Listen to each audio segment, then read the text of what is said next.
Oh, boy.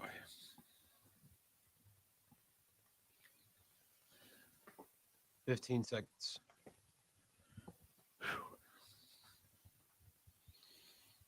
Yes, Steve. Yes. Here we go.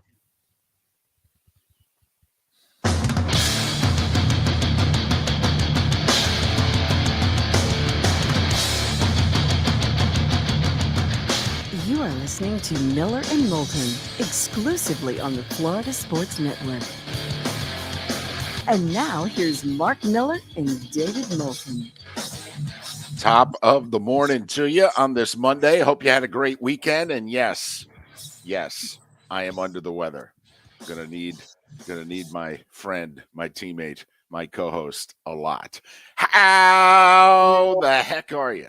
That's not very good, is it? Miller and Moulton, the Florida Sports Network, floridasportsnetwork.com. Probably should have rolled tape there. I was ready. I didn't know. I thought you were going to make a quick call. I thought it was going to be an opener today. I felt like a Tampa Bay Ray pitcher that I thought I may have to come in, give it a how the heck are you to get it started today, David. I feel like I was Brady Singer for Team USA last night. All right. And if there are 4 people out there who knows the reference that I'm making, okay, I applaud you. I do. This is the baseball hour, so I figured I could go there. But, yeah, nobody knows what I'm talking about. Miller and Moulton, the Florida Sports Network, floridasportsnetwork.com. And it's so funny.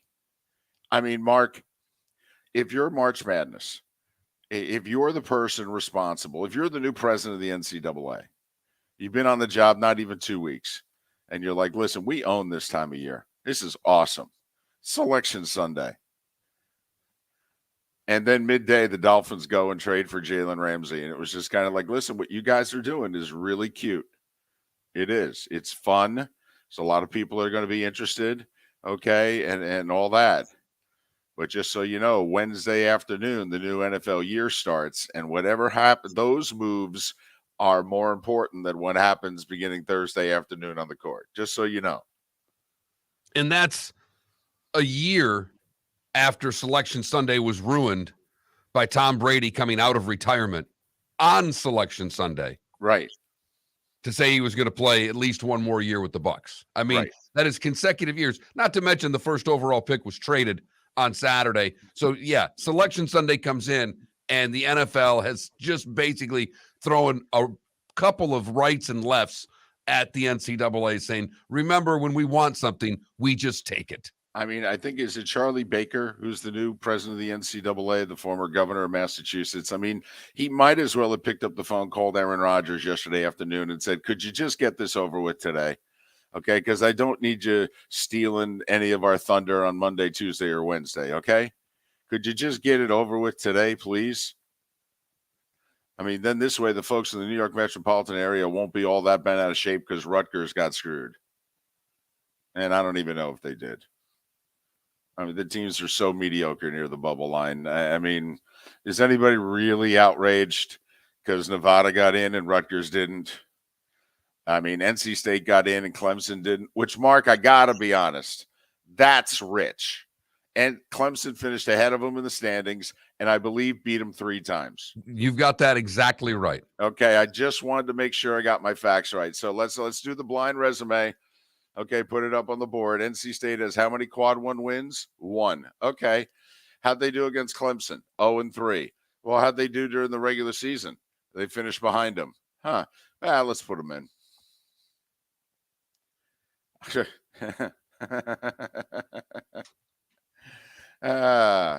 And North Carolina's too good for the NIT. Not interested. We're done. We're done. A couple of the pros on that team said, I am not playing in the NIT. Are you serious? Hell no.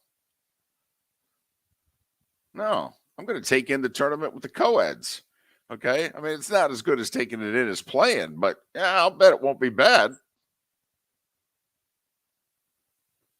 Do you have a problem with North Carolina saying no to the NIT? No, not at all. I really don't. And here's why I don't, because I know Wake Forest really wanted to play in the NIT. And usually the NIT only takes 2 schools per conference. They very rarely take more than 2. And so in theory, with Clemson being left out, then it was going to be Clemson and North Carolina. So with North Carolina saying no, is Wake now in the NIT? And they really wanted to play. I mean, Steve Forbes, when they got beat in the ACC tournament, said, we really want to continue playing. I mean, it was a message directly to the NIT. Okay, we want to keep playing. Got a young team. A lot of guys coming back next year. This next week or two could really benefit us. So, no, I don't have a problem at all. Mark, if they don't want to be there, don't play. I'm with you. I'm with you 100%. I just thought, sometimes people get upset when a school like that says we're too good for a tournament, and then they get grief for it. I have no problem with it whatsoever. Some very tough draws out there. First off, let me tell you, committee stuck it to Kansas, which is tough to do. I mean, they gave them a 1, but they didn't put them in the Midwest. And the reason why that would have been significant is if Kansas had gotten to the Sweet 16, they'd be playing in Kansas City. Instead, okay, they put them in the West. And they're going to have to play somebody like Arkansas, who's a very dangerous team in the second round. And they may have to go through UCLA in a region final. Yeah, UCLA is talked about as a number 1 seed for 2 weeks, and they end up as Kansas's number 2. As Alabama got the number 1 overall seed, they got the Southeast region. Houston got the Midwest region. Kansas the West. Purdue the East. First time in forever that Purdue's a 1 seed. And that usually means they don't go to the Final Four. Well, I mean, Matt Painter's a hell of a coach. Not necessarily the third week of March. I mean, let's be honest. He had 2 lottery picks on his team last year, one who came back and one who left, and he couldn't beat St. Peter's. One would think that wasn't his best afternoon of work. But I digress. But the brackets are out. I think a very tough draw for the Canes. We talked about this, Mark. We talked about it a little bit the Monday, Tuesday, Wednesday that you were with us last week. And then we talked about it Thursday and Friday, in which I said to Felipe, I am very worried about the Canes. It's what the ACC tournament is very important. And by the way, they stuck it to Duke too. I mean, Duke wins the ACC. Duke has 1 loss in the last 6 weeks. That controversial loss at Virginia where the officials screwed up and didn't award Duke free throws with time left on the clock. They make one of them. They win that game. That's their only loss in 6 weeks. And with their roster healthy, they're like 8 when they have their full roster, they're 18-1. Exactly. And they that's gave supposed to be something that's considered. Sorry, David, that they are supposed to consider the injury factor when they go into that room. Are players back? Are they healthy? They're healthy, and they won the ACC tournament. It just shows you what they think overall of the ACC this year. No doubt. No doubt. Pitt nearly won the ACC regular season. They're in a play-in game. Clemson finished, T3 in the ACC, didn't even make the tournament. Yeah, no doubt. They did not think highly of the ACC. But Duke is a 5, Miami is a 5. And we talked about it a week or so ago. The 12s this year are really good. The Drakes and the Oral Roberts and the Chattanoogas of the world. These are 27 to 31 win teams. And Duke gets a 5 seed. I mean, Tennessee a 4? The way Tennessee finished the season and Tennessee's out without their point guard. Tennessee gets a 4 and Duke gets a 5. I mean, it's funny. I really think they stuck it to Kansas and Duke. And Mark, if you could tell me Miami's going to beat Drake, I think they got a real chance to go on a run. Oh, I think the same thing with Duke. They got to win that first game, and it's not going to be easy. We'll say this. I believe Duke's in Orlando. Not the greatest set of games in Orlando, but I believe they put Duke in Orlando. Yeah, against Oral Roberts, and then Tennessee, Louisiana in Oral Roberts. So a little Thursday, Saturday deal in Orlando. My guess is Duke and Tennessee will be the night session. And then it'll be the late game on Saturday, late afternoon, but still. That's not bad because the first games that they released in Orlando, you were like, oh boy. Like I was hoping they'd put Miami or FAU in Orlando. Little something. No. Mm-mm. No, they did not make that an easy ticket to sell with what they gave it. Now, usually when that works out that way, you get a great draw. When you get a bunch of 5-12, 4-13 matchups and you go, oh, that doesn't look all that great, that could be the 4 best games of the tournament. You just how those things tend to fall. It was about 10 years ago, Tampa had one of those pods in which every game was a buzzer beater and the upset happened every game. I think it was like one of Brando's last pods for CBS. So let's hope that's the case. But the brackets came out, and Mark, I have to admit, the timing was perfect. Scotty Scheffler with 5 birdies in a row. The Players is basically over. Although I'm sitting in my living room and looking outside, and I can see it's a 2-club wind, and it's swirling. And I'm like, well, he at least has to stay dry on 17. I mean, you really could put 1 or 2 balls in the water here. So let's just see. And when he knocked it to about 15 feet on 17, and he did that, and it was like, that's fantastic. And I switched over, and Greg Gumbel said, welcome to CBS's selection show. I'm Greg Gumbel, and he went right down. I go, oh, this is perfect. Good timing, guys. Way to go. Yeah, Scheffler easily wins the Players, just runs away with it, getting his number 1 in the world spot back with that win. Yeah, he's got a 1-shot lead going into 8, and he just rips off 5 in a row.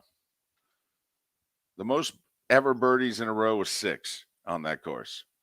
You might be able to take a guess who that was. I'm just going to go out on a limb. Actually, it was Azinger. I thought when they were queuing it up, it was, Tiger, of course. I mean, the God himself.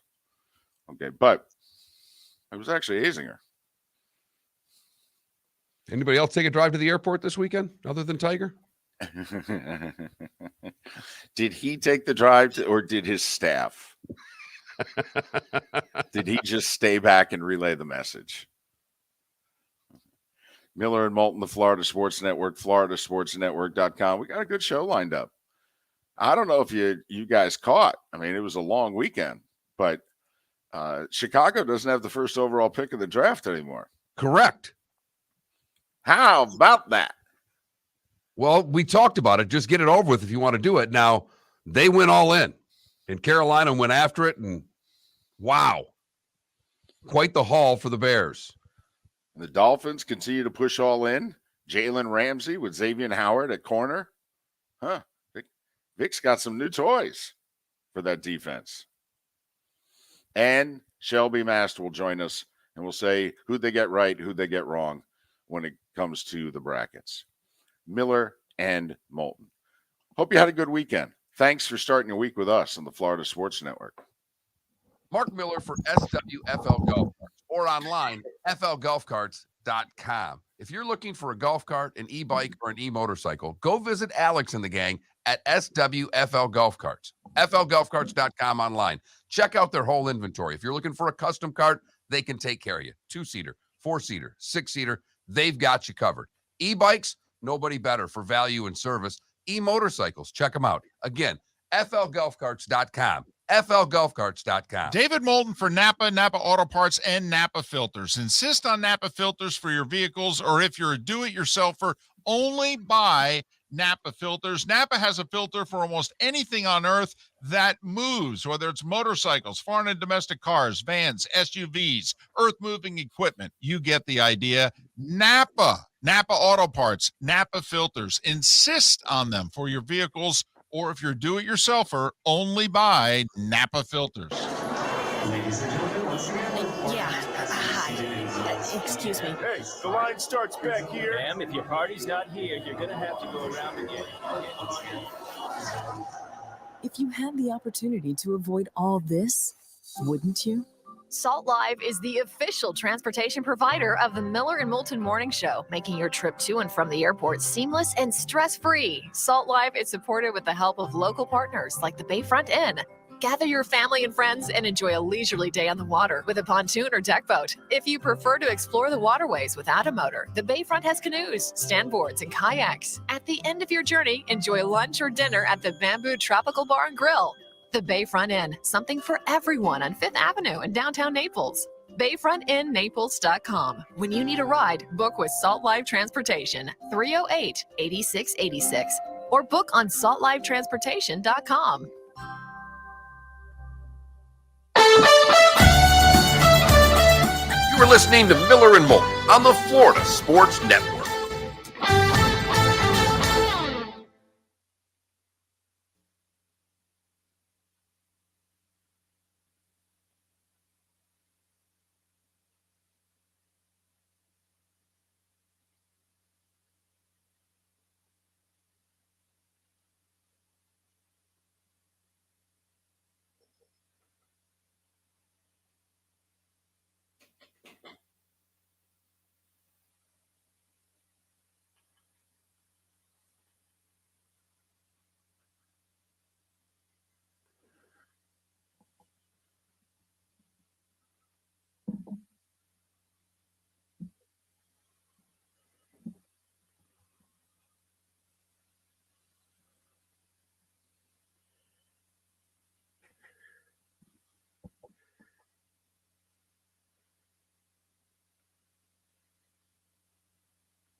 What? Sickness?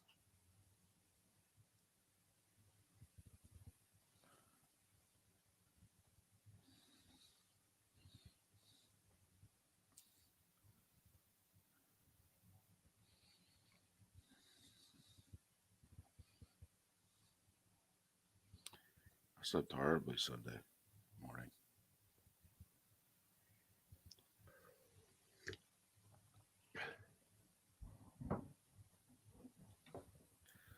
The sleep machine when you're sick is not good.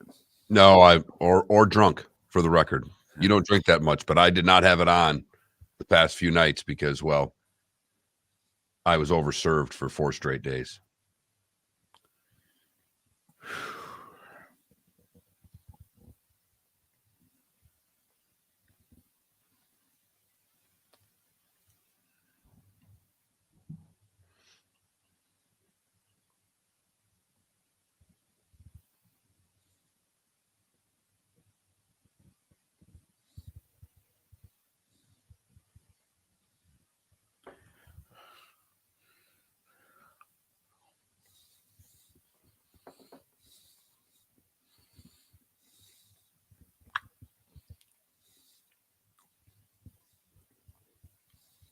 Down the middle, but I'm not opposed to sandwiches that are cut diagonally. Same.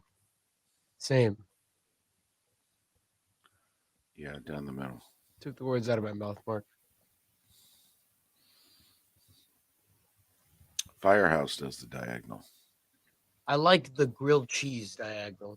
and I think I'm Jimmy with John's- I think Jimmy John's does the diagonal too. Yeah. The diagonal grilled cheese is my favorite. Better for dipping into tomato soup. Uh, Today is National Napping Day. No way. Oh, I'm gonna take the fattest nap later.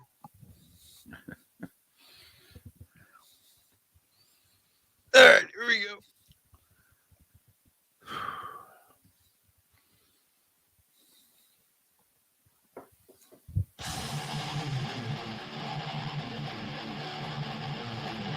You're listening to Miller and Moulton, exclusively on the Florida Sports Network. 21 minutes past the hour. Miller and Moulton, Florida Sports Network, floridasportsnetwork.com. Thanks so much for being with us. The starting five coming up in less than 20 minutes. So there were two big NFL trades in the last, well, let's just call it 72 hours to be safe. We'll start with the most recent one. I mean, can anybody have a problem with what the Dolphins gave up to get Jalen Ramsey? They gave up the 77th pick of the draft. They still have another third-round pick, by the way. And they gave up a backup tight end named Hunter Long, and they agreed Jalen had 3 years left on his contract. I don't know if any of them were guaranteed, and they agreed to make the first 2 years guaranteed. So he didn't get a raise, but he's guaranteed to get his money.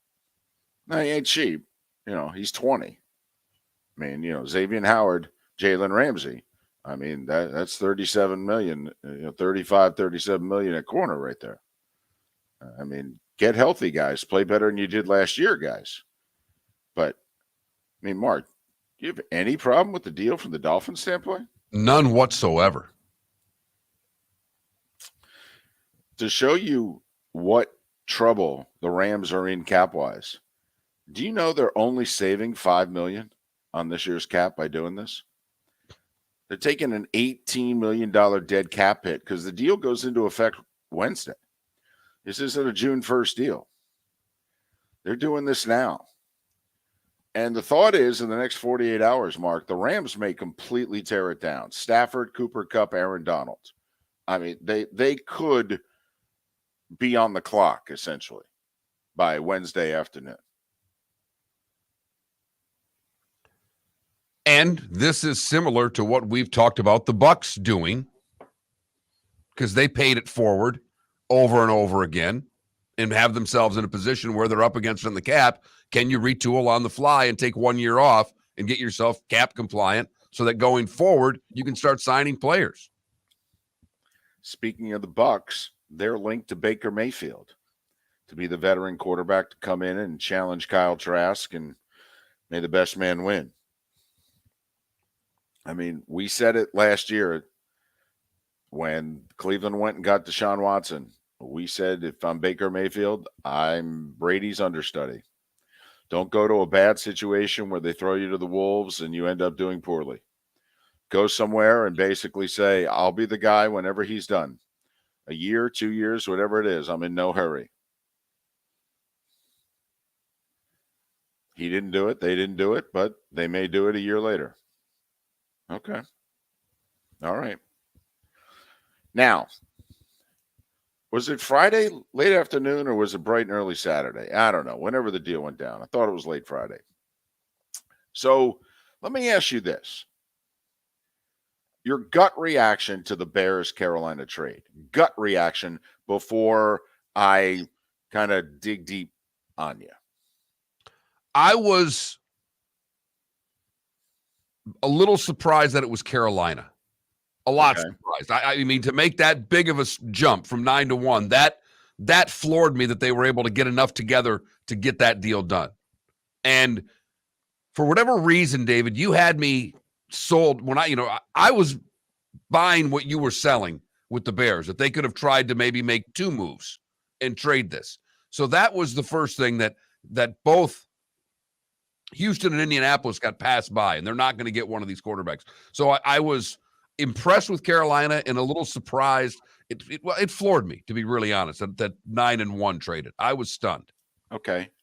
By the way, there's now all sorts of word that Carolina then's going to trade the pick to Indianapolis and move down to 4. If that happens, if I was the owner of the Carolina Panthers, I would fire everybody. I know they've had the job an hour. I'd start over. But just need to get that off my chest. Okay. Did Chicago get enough? And the reason I ask that is, and I might have been living in fantasy land, but we went through teams trading into the top 10 and top 5 and what it is you have to give up to move up even one spot. And yes, I wanted to, if I was Chicago, move down to 2. And I think I could have gotten a second-round pick from Houston to do it. Because Houston knows somebody's trading up to 1. And they run the risk of losing the guy they really want. And if all you have to give up is 1 second-round pick to get the guy you want. I mean, Mark, this is like 15, 20 years ago. But was it Cleveland, Detroit, a second-round pick to move up from 7 to 6 for Kellen Winslow Jr.? I mean, I believe if I'm Chicago, I could have gotten a second-round pick out of Houston. This year's second, by the way. Like the 33rd pick of the draft. To move up. And then I could have gotten not only this year's 1 from Indianapolis, but next year's 1 and at least 1 future second-round pick. So if you think about it, Mark, Chicago got, if you consider moving down to 9 a first-round pick, because I don't really. They got a first-round pick next year. They got a second-round pick this year and a second-round pick in 25 and DJ Moore. And, oh, by the way, they slid down 8 spots. That was the deal. To move to 9, not 4. So, Mark, you tell me, you're the assistant GM. You've worked the phones. You've got this deal on the table. You come to me with it, and I go, well, Mark, I was going to get a 1 and 2 twos minimum to move down twice, and we're at 4. So what am I getting here? I'm getting DJ Moore, and I'm sliding. And I think I you can't slight that. That's a number 1 receiver. And think about who was throwing him the damn ball last year. I agree. Inept quarterback play, and he still puts up numbers. It's far better. It's not a great wide receiver draft certainly for ones. So now they get Fields a 1. They've got a stretch receiver in the quick guy there. Is it Mooney? Mm-hmm. And then they got the kid from Pittsburgh who they're trying to develop into a number 2. So I think the DJ Moore part has to be factored into this. Fair enough. So I get DJ Moore, and believe it or not, his salary cap hits an advantage to the Bears because they have no money on the books, and they're like the Bengals. They actually have to hit the floor. So they need his $20 million. That DJ Moore was even more enticing to them. They were hoping his salary was $30 million. But if you're Chicago, the deal, if you had done what I said, you would have gotten a 1 and 2 twos. You'd be at 4, and you wouldn't have DJ Moore. Instead, you got your 1 and 2 twos. You got DJ Moore. You're at 9. Which deal do you like better? I like yours, but I'm afraid that wasn't happening. Now, they had plenty of time to wait unless Carolina said this is the deal, take it or leave it, or we're not doing it anymore, which doesn't make sense to me if you're Carolina because you're just trying to get there. I mean, they made the deal on what, March 10th, March 11th? I mean, I know Carolina is trying to create a sense of urgency, but I'd look at them and go, guys, you do know the draft's in 50 days. Take it easy. And besides, I can do a deal with Houston and Indianapolis. I don't even need your phone number. Because here's the other part of the equation, Mark. Let's just say they had done the trade down twice. Say they're sitting at 4. Think somebody wants to move up for Richardson? It's obviously possible. There was a way to move down 3 times and still get your guy.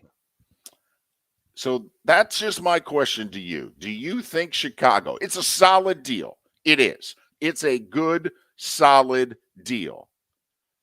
Do you think they got enough? And I think they do. I think the DJ Moore part of it gives them enough, but I don't understand why they had to do it so early. And you're right. I'll bet Carolina said, listen, we need to know now when the new year starts on Wednesday what we're doing. Miller and Moulton, starting 5, coming up on the other side. Thanks so much for listening right here on the Florida Sports Network. David Moulton for Napa Auto Parts, and Napa Filters. Insist on Napa filters for your vehicles, or if you're a do-it-yourselfer, only buy Napa filters. Napa has a filter for almost anything on earth that moves, whether it's motorcycles, foreign and domestic cars, vans, SUVs, earth-moving equipment. You get the idea. Napa Auto Parts, Napa filters. Insist on them for your vehicles, or if you're do-it-yourselfer, only buy Napa filters. Ladies and gentlemen, once again. Yeah. Hi. Excuse me. Hey, the line starts back here. Ma'am, if your party's not here, you're gonna have to go around again. If you had the opportunity to avoid all this, wouldn't you? Salt Live is the official transportation provider of the Miller and Moulton Morning Show, making your trip to and from the airport seamless and stress-free. Salt Live is supported with the help of local partners like the Bayfront Inn. Gather your family and friends and enjoy a leisurely day on the water with a pontoon or deck boat. If you prefer to explore the waterways without a motor, the Bayfront has canoes, standboards, and kayaks. At the end of your journey, enjoy lunch or dinner at the Bamboo Tropical Bar and Grill. The Bayfront Inn, something for everyone on 5th Avenue in downtown Naples. BayfrontInNaples.com. When you need a ride, book with Salt Live Transportation, 308-8686, or book on saltlivetransportation.com. Mark Miller for SWFL Golf Carts, or online, flgolfcarts.com. If you're looking for a golf cart, an e-bike, or an e-motorcycle, go visit Alex and the gang at SWFL Golf Carts. flgolfcarts.com online. Check out their whole inventory. If you're looking for a custom cart, they can take care of you. 2-seater, 4-seater, 6-seater, they've got you covered. E-bikes, nobody better for value and service. E-motorcycles, check them out. Again, flgolfcarts.com. flgolfcarts.com. You are listening to Miller and Moulton on the Florida Sports Network.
Oh, David, you'll love this. I had softball yesterday. There was a young kid, couldn't have been younger than Maddie, looked like he was like 7. They're watching a sister, would be my guess, in a Trevor Lawrence Jags jersey. Wow. Right? Any connection to Jacksonville at all, or no? I didn't stop and quiz. I was too busy shagging the balls that get past the catcher and giving them back to the guy who runs the pitching machine, David. It's high tech, these I games. understand. Did get yelled at for not sending a girl home when I coached third because there was I don't like the over. They keep sending them when they overruns. I just kept her at third. You got to send her. Shit. 8-year-old softball. No, I don't. Yeah. I'm good. Thanks.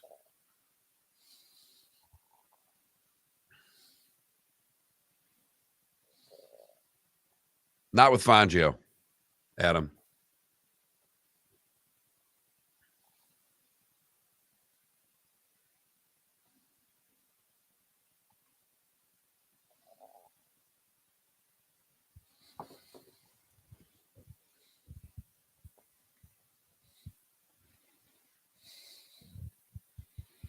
Paul, they draft based on potential. Miller and Moulton wouldn't do it, but somebody might. Did you see Ravel's tweet of Zach Edey and Wolfson when she's interviewing him? Just a picture of the two of them. It's just pretty funny, the disparity in height. In the 2 foot difference, Yeah. at least. In fact, it might be 2 feet 4 inches. Surprised she didn't pull a Theismann and stand on a chair. Remember when he interviewed Jonathan Ogden standing on a chair? Mm-hmm. It was great.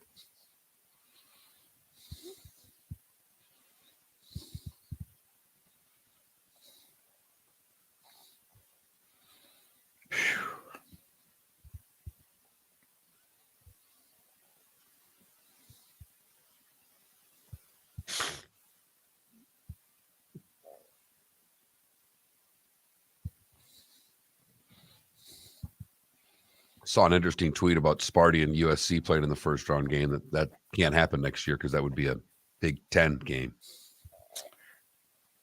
Yep. Oh, yeah. It's funny. I texted Andy. I told him he was going to get Kentucky or Izzo. I said, I've seen a lot of bracketology. You're getting either Kentucky in a 7-10 or Izzo in a 7-10. He said, I want Northwestern. I said, I don't know what to tell you. 1 minute.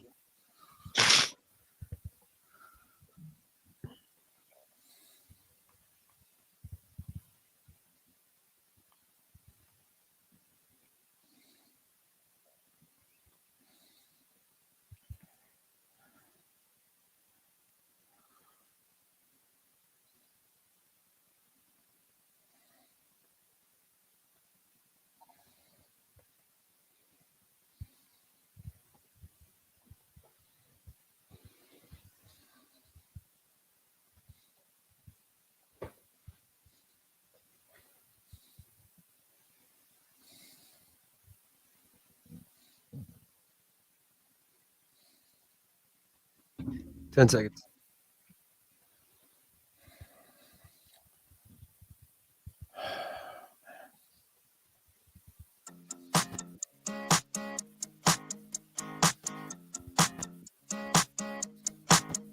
You're listening to Miller and Moulton, exclusively on the Florida Sports Network. 22 minutes before the hour. Miller and Moulton, Florida Sports Network, floridasportsnetwork.com. Frank Garcia does sports in Charlotte.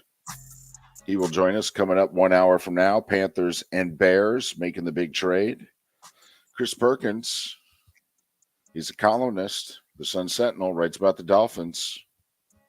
They made a big trade. Brought Jalen Ramsey into the fold. We'll talk to Perk a couple hours from now. And Shelby Mast in our bonus hour. He missed one, by the way. He got 67. He had Rutgers in, Nevada out. He missed one. That's not bad. That seems to be the one that everyone missed. Yep. I mean, that seems to be the complaint. And Nevada had the good net number, but lacked some others generally do because no one plays teams like that. Right. So I'm happy with Nevada getting in over Rutgers. Nothing against Rutgers, but the Big Ten had enough teams. Agreed. I think Rutgers is saying, hold on, we went to Penn State final week of the regular season, beat the Nittany Lions. Look what they did after that. Not only that, we lost to Purdue by 5 on a neutral court in the Big Ten tournament. You sure we're not a tournament team? Yeah, could make that argument, but without their best player, it was an easy omission. Time now for The Starting Five. 5 stories you need to know. It's the Starting 5 on Miller and Moulton. Here's number 1. top 4 seeds: Bama, Houston, Kansas, Purdue in the East. The 2 Florida teams in the tournament are Miami and FAU. The Canes got a 5 seed in the Midwest region. They get a tough first-round game. An experienced, good conference champion out of the Missouri Valley and the Bulldogs from Drake. And I think this is DeVries' best team during this 4 or 5 year run that he's put together, in part because his son plays for them now. And I think he's better than anybody else they've had since the pandemic. And Miami may be down a starter. FAU got a 9 seed in the East, which certainly showed that FAU was in. Even if they lost to UAB in the conference final. They're facing red-hot Memphis, though, Mark. Memphis, who beat Houston in the AAC final in an 8-9 matchup, FAU and Memphis. Houston, without their best player in that game, needs to be noted. He was injured. So, yes, a win, but they didn't beat the full complement of the Cougars. The last 4 teams in were Mississippi State, Arizona State, Nevada, and Pitt. Arizona State clearly got in because of that 55-footer to beat Arizona a week and a half ago. Man, that was the win that got them in. I don't think beating USC in the Pac-12 tournament would have got them in without the win against Arizona. And so Mississippi State getting by the Gators by 1 in overtime kept them in the tournament. Gators nearly knocked the Bulldogs out. On the women's side, South Carolina, Stanford, Vatech, Indiana, in a bit of a surprise over Caitlin Clark and Iowa, are the 4 number 1 seeds. South Carolina's undefeated. Talk is that this is a legendary team, one of the very best ever. And it's, 67 against 1. Does anybody have anything for South Carolina? Bunch of Florida teams are in the field. Florida State's a 7 seed. They take on Georgia. Miami's a 9 seed. They take on Oklahoma State. South Florida got a tough draw. They're an 8 seed. They face a good Marquette team who's already beaten UConn this year. And then if they win, they get South Carolina. But nobody gets screwed quite like the Eagles of FGCU when it comes to the tournament. Doesn't matter. They win 30-plus games. It doesn't matter that their net says they should be an 8 or a 9. Nope. 32 wins. The only team in the country that's got as many is South Carolina. What are they? They were 12. And, Mark, I don't know who screwed more, FGCU or Washington State, their first-round opponent. I think Washington State. FGCU, they win that one. They, if they're an 8-9, they win, they play a 1. If they win that game, they get to play a 4 seed. I mean, it is. And, for those that are FGCU fans, the women are being sent to Philadelphia. Where did the men go when they went to the Sweet 16 10 years ago? Philadelphia. NFL. Carolina Panthers are now on the clock.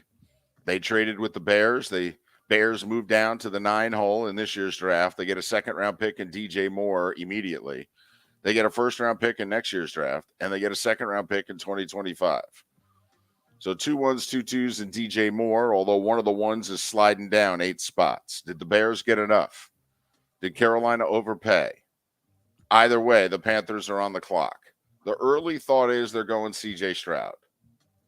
Carolina was at the combine, number 1. Number 2, Stroud was really good there.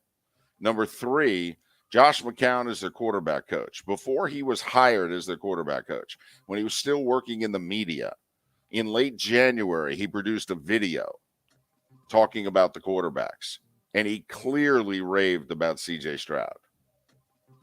So right now, the early money is on Carolina taking C.J. Stroud with the first overall pick of the draft. Dolphins gave up a third-round pick and tight end Hunter Long to get Jalen Ramsey from the Rams. Rams only saved $5 million in cap room. Take a nearly $18 million cap hit to do this deal. So it's Ramsey and Howard right now, the corners. And for those in our Twitch chat room wanting to know, does Vic play man or play zone? The answer is yes. But he plays a lot more zone than the Dolphins have played the last 3 years. I'm going to throw this out there, Mark. Ramsey did not have his best year. Howard clearly didn't have his best year. He was playing like 60%. I mean, it was obvious that Howard could not run the way he normally ran. One, I give Howard credit for playing through it. The Dolphins were fading down the stretch. They needed a win. Howard played through it. Not everybody in the NFL does. All right. Number 2, I saw the Rams twice late in the season. Jalen Ramsey played hard. hard. They played a game in Green Bay with Baker Mayfield at quarterback, and they had nothing for the Packers that day. And Jalen Ramsey balled for 3 hours. He really did. I was very impressed with Jalen Ramsey on a bad team, how hard he played for the Rams last year. Just throwing that out there. He did not grade out the way he normally did last year. It was a down year for him. But it impressed me that in a dire situation, he played really hard when it could have been really easy to go, oh, man, my back, my hamstrings, feeling a little tight. Washington, remember they tagged Deron Payne.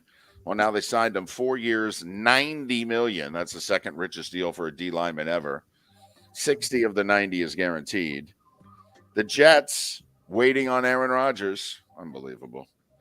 So they signed Quincy Williams 3 years, $18 million. That created $6 million in cap space. Jets have made a bunch of deals in the last 3 days to create cap space. I mean, they're ready. They're ready to take on this hit. Whatever it's going to be, they're ready. I got a theory.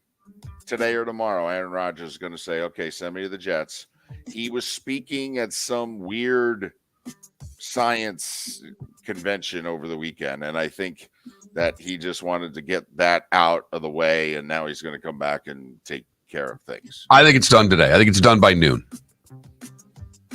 Bills add 2 years to Matt Milano's deal at $14 million per. He's now signed for 4 more years. They create $6 million in cap space. By doing that, a reminder, the new league year starts Wednesday afternoon. Scotty Scheffler won the Players by 5, thank you very much, over Terrell Hatton. It was a one-shot lead on the 8th tee, and he said, well, how about if I birdie the next 5? That usually does the trick. $4.5 million, by the way, for winning the Players. I'm just saying. William Byron won again, back-to-back on the NASCAR circuit. They were in Phoenix this weekend. Kyle Larson led over 200 laps but finished 4th. Alex Bowman with a top 10 finish, and he now leads the points race. Kevin Harvick finished 5th. He's second in the points race. Our buddy Ross Chastain led a lap but finished 24th, and he's now 3rd in the points race, 6 points back.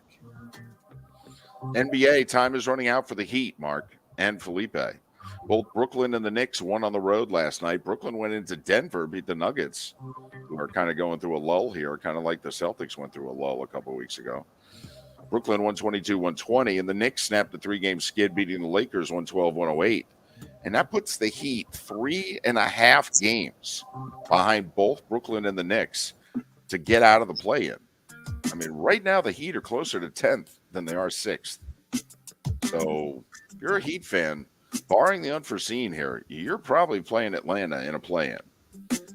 Philly beat Washington by 19, and the Wizards have dropped out of the play-in. Chicago has taken their place in the 10-hole. New Orleans is tied for 10th by beating Portland. OKC is tied for 10th in the West. They beat San Antonio by 12. Luka, by the way, out tonight. Second missed game in a row, Mark, for Dallas. And Kyrie may not play also. And they're playing Memphis. And, of course, Ja's not going to play. So how about that for star power? No Luka, probably no Kyrie, and no Ja. The NBA on TNT. It's fantastic. Once the playoffs start. Oh, sorry. Yeah, exactly. In a month. Not a good weekend for the Lightning. Stamkos got hurt on Saturday. I have not heard the extent of the injury, but he didn't play yesterday. And it didn't look good leaving the ice Saturday. It looked horribly. I mean, not horrible, but it looked like there were some serious leg problems there. And he didn't come back, left in the first period. Winnipeg edged Tampa Bay 3-2 yesterday. Jersey beat Carolina 3-0. Those two teams are tied for first. Pittsburgh beat the Rangers 3-2 in overtime. Penguins are the first wild card. You know, the Panthers 3 points behind the Islanders for the last playoff spot, and they actually have a game in hand. Remember this whole second half, the Panthers have been giving up games to everybody they're chasing? They're 3 points behind the Islanders, and they've actually played one less game. And what in the wide world of sports happened in Detroit yesterday? The Wings beat the Bruins 5-3. Yeah, they were up 4-0. It was the largest deficit the Bruins have faced all season long. It's March. Just the 10th regulation loss for the Bruins.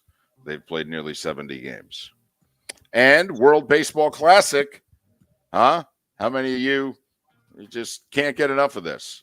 Well, I just want to know who designed Great Britain's unis. You mean the Red Sox road unis that they just found the lettering and put Great and Britain on the front and said, Right. this will do? Yes. Whatever the font is you're using, just go with that one. That'll work. Yeah, no, that's fine. Yeah, no. It looks like yeah, Little League. Yeah, it'll be fine.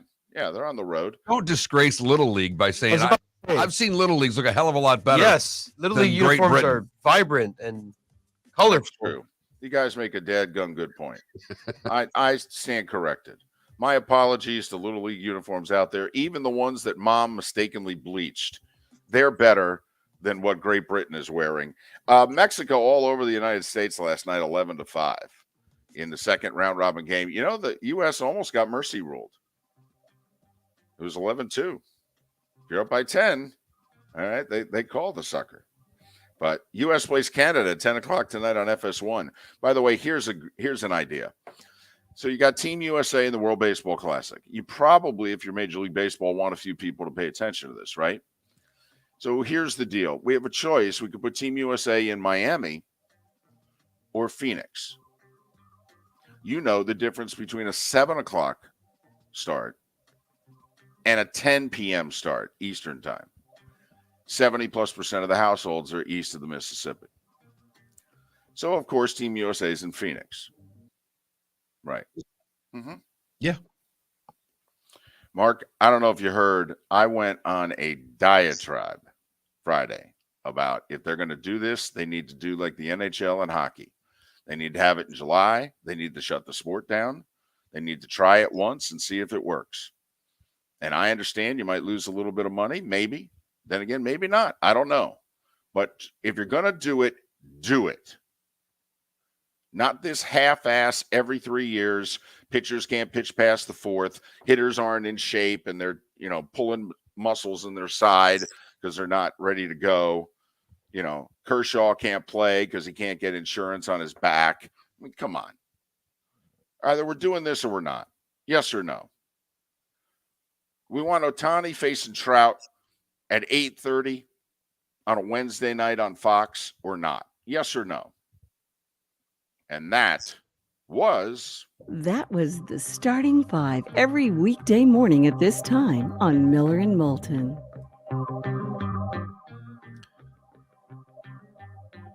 The World Baseball Classic. Okay. Just give me the Puerto Rico game against Venezuela. Give me those games. I'd rather watch those anyhow because the fans are all in. The atmosphere's terrific. And there are certain countries that care about this thing. We don't. And I don't know if we ever will.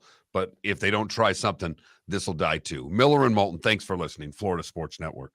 Ladies and gentlemen, once again.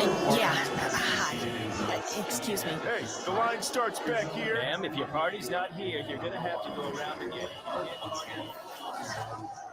If you had the opportunity to avoid all this, wouldn't you? Salt Live is the official transportation provider of the Miller and Moulton Morning Show, making your trip to and from the airport seamless and stress-free. Salt Live is supported with the help of local partners like the Bayfront Inn. Gather your family and friends and enjoy a leisurely day on the water with a pontoon or deck boat. If you prefer to explore the waterways without a motor, the Bayfront has canoes, standboards, and kayaks. At the end of your journey, enjoy lunch or dinner at the Bamboo Tropical Bar and Grill. The Bayfront Inn, something for everyone on 5th Avenue in downtown Naples. BayfrontInNaples.com. When you need a ride, book with Salt Live Transportation, 308-8686, or book on saltlivetransportation.com. David Moulton for Napa Auto Parts, and Napa Filters. Insist on Napa filters for your vehicles, or if you're a do-it-yourselfer, only buy Napa filters. Napa has a filter for almost anything on earth that moves, whether it's motorcycles, foreign and domestic cars, vans, SUVs, earth-moving equipment. You get the idea. Napa Auto Parts, Napa filters. Insist on them for your vehicles, or if you're a do-it-yourselfer, only buy Napa filters. Mark Miller for SWFL Golf Carts or online, flgolfcarts.com. FLGolfCarts.com. If you're looking for a golf cart, an e-bike, or an e-motorcycle, go visit Alex and the gang at SWFL Golf Carts. FLGolfCarts.com online. Check out their whole inventory. If you're looking for a custom cart, they can take care of you. 2-seater, 4-seater, 6-seater, they've got you covered. E-bikes, nobody better for value and service. E-motorcycles, check them out. Again, FLGolfCarts.com. FLGolfCarts.com. Miller and Moulton here for the Clutch Vodka Play of the Day. Mark, remember Nick Charles, Fred Hickman, the CNN Play of the Day? Yeah, CNN did a nightly sports show. That was a while ago. Yes, it was. Just work with me. Everyone liked the pod, the Play of the Day. So how about we have the Clutch Vodka Play of the Day? Sounds good. Fun. Smooth. Like Clutch Vodka. Listen weekday mornings for the Clutch Vodka Play of the Day. That's Clutch with a K. Located on the East Trail, locally owned Naples Tiki Bar and Grill is an outdoor eatery next to the Hitching Post Shopping Center. Island-inspired food with a true tiki theme. The best place in Naples to enjoy the beautiful weather in Southwest Florida. The Naples Tiki Bar and Grill offers a great menu for dine-in or takeout. Enjoy our famous pulled pork, huge burgers, and tiki bar cocktails. Don't miss happy hour every day from 3 to 6 and live music 7 days a week. See you soon at the Naples Tiki Bar and Grill, 11498 Tamiami Trail East.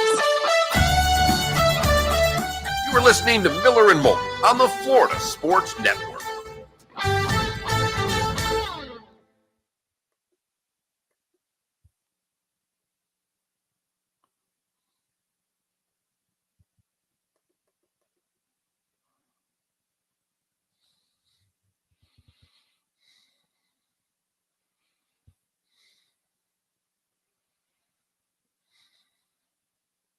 I wonder if Armando Bacot, the big man from UNC, regrets staying another year. Would have been a lottery pick last year. Might still be a lottery pick, but still. What a waste.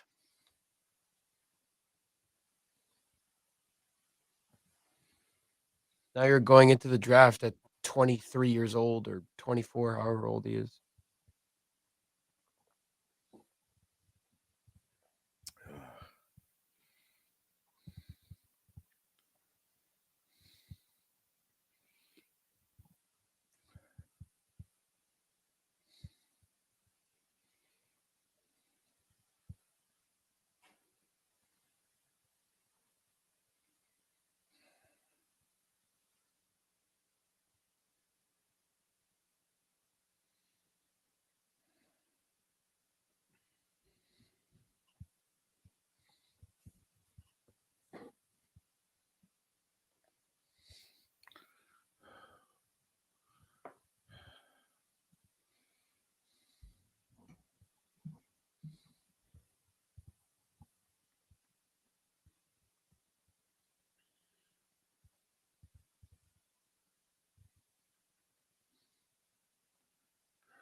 And Sparty was always in ambient heat. Their non-conference schedule is really good. I think they beat, they lost to Gonzaga. They beat Kansas.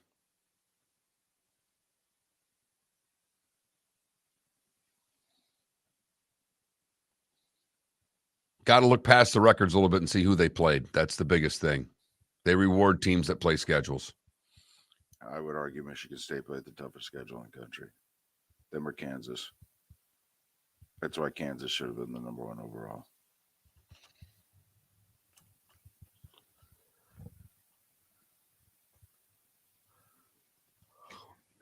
Did you watch any of the race yesterday? The race? Yeah, the NASCAR race. No. Oh, I mean, Ross was top 5 going into the last restart. I mean, just His pit crew, or he gets spun? he didn't get spun. He just got left outside, and I don't know what happened because it was in overtime. He got it up. He went from 9th to 3rd on the last pit stop they did. He jumped 6 spots, 9th to 3rd, 9th to 4th, 10th to 4th, something like that. 10 seconds.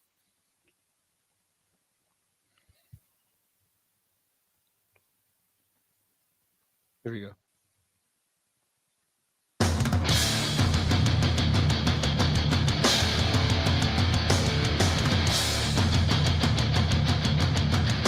You are listening to Miller and Moulton, exclusively on the Florida Sports Network. And now here's Mark Miller and David Moulton. Hour number 2 of Miller and Moulton on this Monday. The brackets are out for both the men and the women. 2 big trades over the weekend in the NFL. Carolina now on the clock. Frank Garcia will join us from Charlotte in a little more than 35 minutes to talk about that.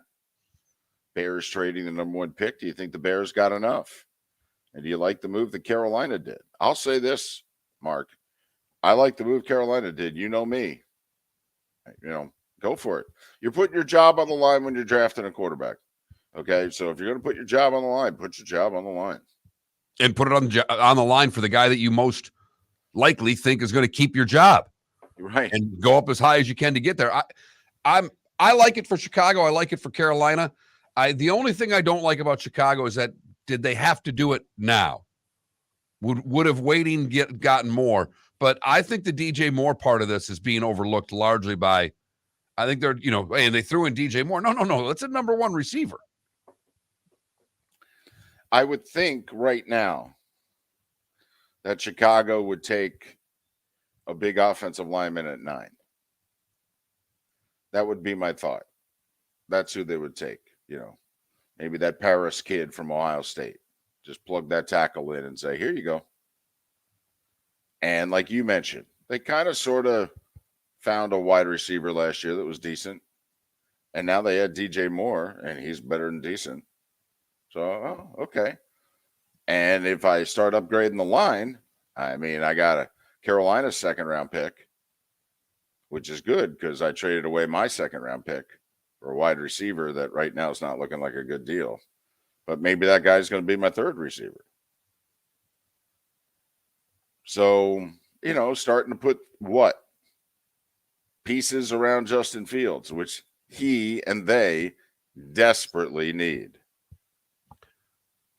To back up your point, because I had, kind of after having a couple days away, really immersed myself in these trades and everything yesterday.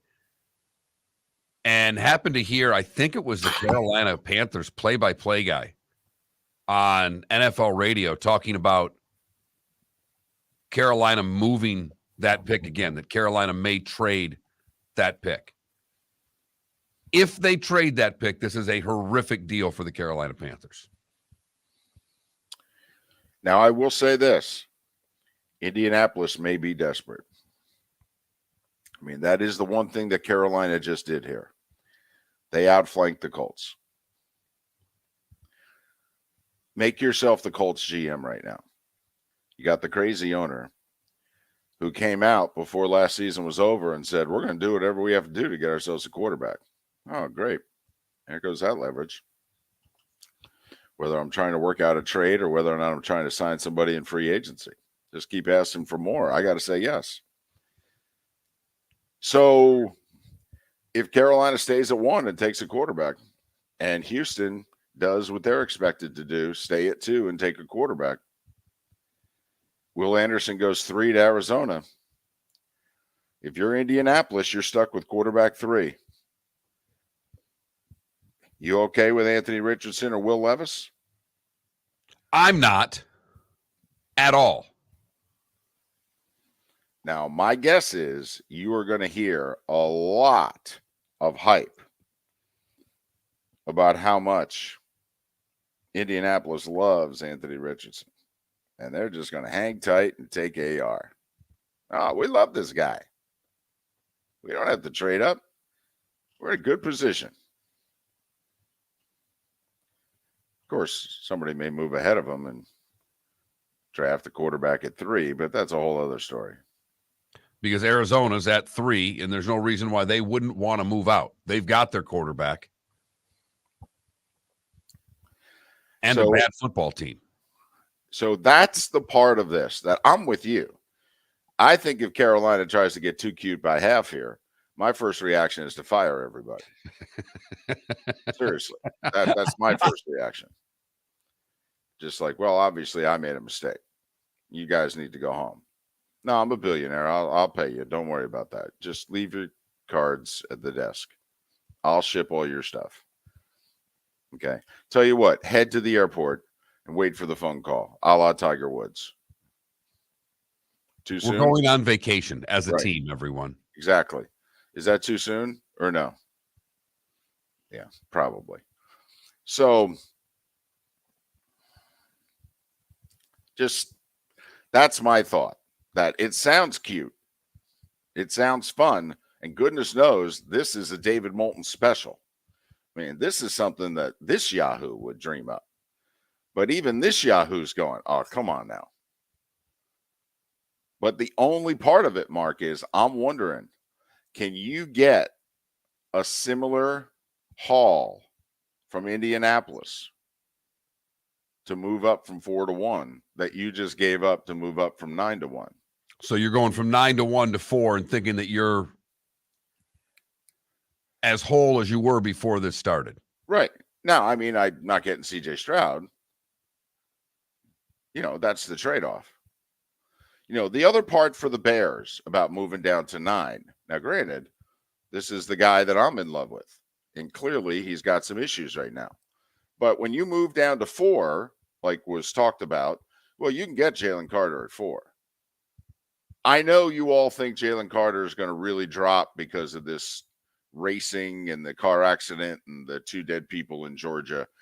Yeah, I don't know what to tell you. He ain't dropping past 9. And I don't know if he gets past Seattle at 5. And I'd be willing to bet a large amount of money he does not get past Detroit at 6. Bingo. So that's the one thing you have to take into consideration if you're Chicago here. Even if you like the deal for the Bears, the likelihood is you ain't getting Jalen Carter now. You can get a big tackle. You can get a good player. Might even get another edge rusher. There's a couple of them out there. But you ain't getting Jalen Carter. And if you're okay with that, yeah, all right. And obviously they were. Yeah, I'd love to see him get a tackle where they are at 9 and then get another offensive lineman perhaps with the second round pick. Yeah, I'm totally with you. Yeah. I mean, that would be my draft. I mean, we'd have the most boring, simplest draft if we were the Bears and we just made this trade. We'd be sitting back at 9 and it'd be like, who's the highest rated offensive lineman on the board? Oh, it's this guy. Let's take him. And then we'll wait. Nice offensive right lineman, and we're going to take him. Right. And then we'll wait till tomorrow. We'll go out, have a nice meal. We'll come back in. We'll sit there. And we'll wait till it's our turn to draft again in the top 10 picks of the second round. And then we'll say, so who's the highest rated offensive lineman? This guy? Let's take him.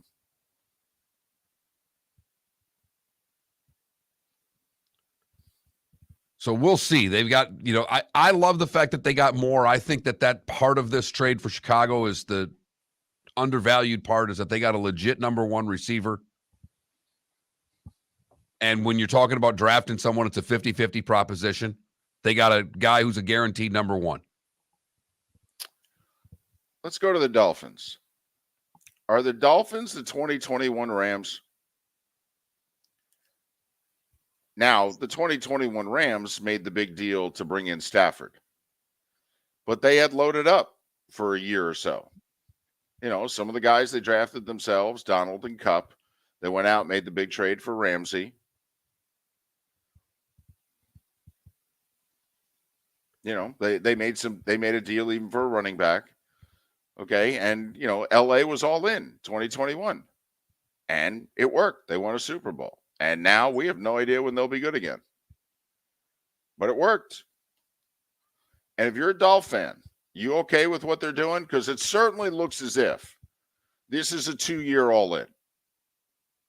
This is 2023, 2024. This isn't all in. Tyreek Hill still in his prime. By the way, did you see the track highlights over the weekend? Yes, I did. Whew. He's slow. He beat the fastest track stars in the United States Mhm. in a 60-meter race over the weekend. Yeah. I think he ran a 6.7 on a 60-yard dash. Also, I said this before the show, but where did the Vegas odds jump from the last time Mark was on the show to now? I don't think it Probably moved not that much. much for a corner. Not if they move from whatever it was, whatever they were before, to one less. It won't Yeah. move the needle at all. Yeah. Felipe, if it moved from 24-1 to 22-1, that would be a lot. I know don't you. get me I wrong. mean, it's a great addition. Yeah. I mean, he's one of the best corners in football, but it's just one guy. I feel that. Yeah. And also teams can, isolate a really good corner. They can just throw away from him. To the other corner, who's also very good. Yeah, but he wasn't last year because he was hurt. And Right. so, the Dolphins have a lot of guys who have to put up and shut up in 2023. Oh, by the way, Mark, over the weekend, Dolphins picked up Tua's fifth-year option.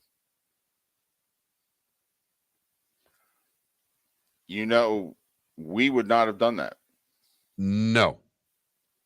Because that means in 2024, they're guaranteed on the cap, on the books, to pay Tua $23 million. Now, Tua stays relatively healthy, has a pretty good year, a la Daniel Jones. The Giants, who didn't pick up the fifth-year option, instead of having Jones under contract this year for $23 million, they had to sign him to a 4-year, $160 million deal and get creative to keep the cap hit down. Dolphins are like, nah, we're going to play it safe. Tua's our guy. And as long as, like you said, David, as long as if he's injury-free this year, relatively injury-free, it's a great move for the Miami Dolphins because they get him on the cheap. But I wouldn't have done it. I couldn't have made that decision based on the injury factor that I've seen thus far. Dolphins have 4 picks in the upcoming draft. 4. They have a second. They have a third. I think they have a compensatory third because they gave up their third in the trade here with the Rams, 77th overall. They have a second, a third, a sixth, and a 7th. This is very much a Saints-Rams draft, isn't it? Yeah, they can take the day. They can take the week off, basically. Well, they don't Before even they have to draft. be there Thursday. They can just show up Friday. Hey! How'd everybody do last night? They could have a great meal Thursday night in Kansas City. Restaurants will be half empty. All the NFL people will be working. They get a good seat, get some barbecue, brisket. Be outstanding. But because of the tampering, they will not be drafting in this year's first round.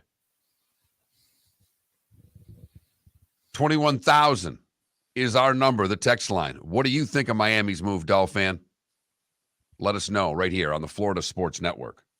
David Moulton for Napa Auto Parts, and Napa Filters. Insist on Napa filters for your vehicles, or if you're a do-it-yourselfer, only buy Napa filters. Napa has a filter for almost anything on earth that moves, whether it's motorcycles, foreign and domestic cars, vans, SUVs, earth-moving equipment. You get the idea. Napa Auto Parts, Napa filters. Insist on them for your vehicles, or if you're do-it-yourselfer, only buy Napa filters. Located on the East Trail, locally owned Naples Tiki Bar and Grill is an outdoor eatery next to the Hitching Post Shopping Center. Island-inspired food with a true tiki theme. The best place in Naples to enjoy the beautiful weather in Southwest Florida. The Naples Tiki Bar and Grill offers a great menu for dine-in or takeout. Enjoy our famous pulled pork, huge burgers, and tiki bar cocktails. Don't miss happy hour every day from 3 to 6, and live music 7 days a week. See you soon at the Naples Tiki Bar and Grill, 11498 Tamiami Trail East.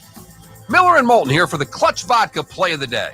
Mark, remember Nick Charles, Fred Hickman, the CNN Play of the Day? Yeah, CNN did a nightly sports show. That was a while ago. Yes, it was. Just work with me. Everyone liked the pod, the Play of the Day. So how about we have the Clutch Vodka Play of the Day? Sounds good. Fun. Smooth. Like Clutch Vodka. Listen weekday mornings for the Clutch Vodka Play of the Day. That's Clutch with a K. Mark Miller for SWFL Golf Carts or online, flgolfcarts.com. If you're looking for a golf cart, an e-bike, or an e-motorcycle, go visit Alex and the gang at SWFL Golf Carts. flgolfcarts.com online. Check out their whole inventory. If you're looking for a custom cart, they can take care of you. 2-seater, 4-seater, 6-seater, they've got you covered. E-bikes, nobody better for value and service. E-motorcycles, check them out. Again, flgolfcarts.com. flgolfcarts.com. You were listening to Miller and Moulton on the Florida Sports Network.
Hey, Stamkos played yesterday. I didn't see him on the stat sheet. Played 20 minutes. Someone texted us. I looked it up. That's my bad. I looked it up and everything.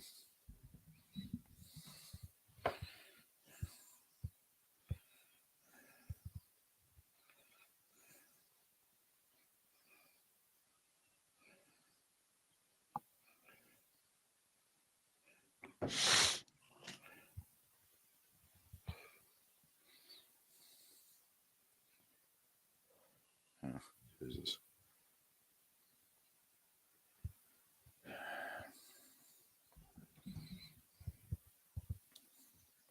Coming back.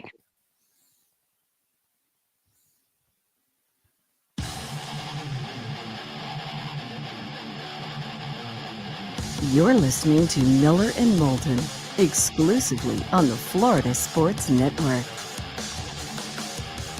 21 minutes past the hour. A couple things here. First off, some bookkeeping. Made a mistake earlier in the show. I even looked up the stat sheet and everything and still missed it. I didn't see Stamkos on the stat sheet. Turns out he was at the very bottom of it.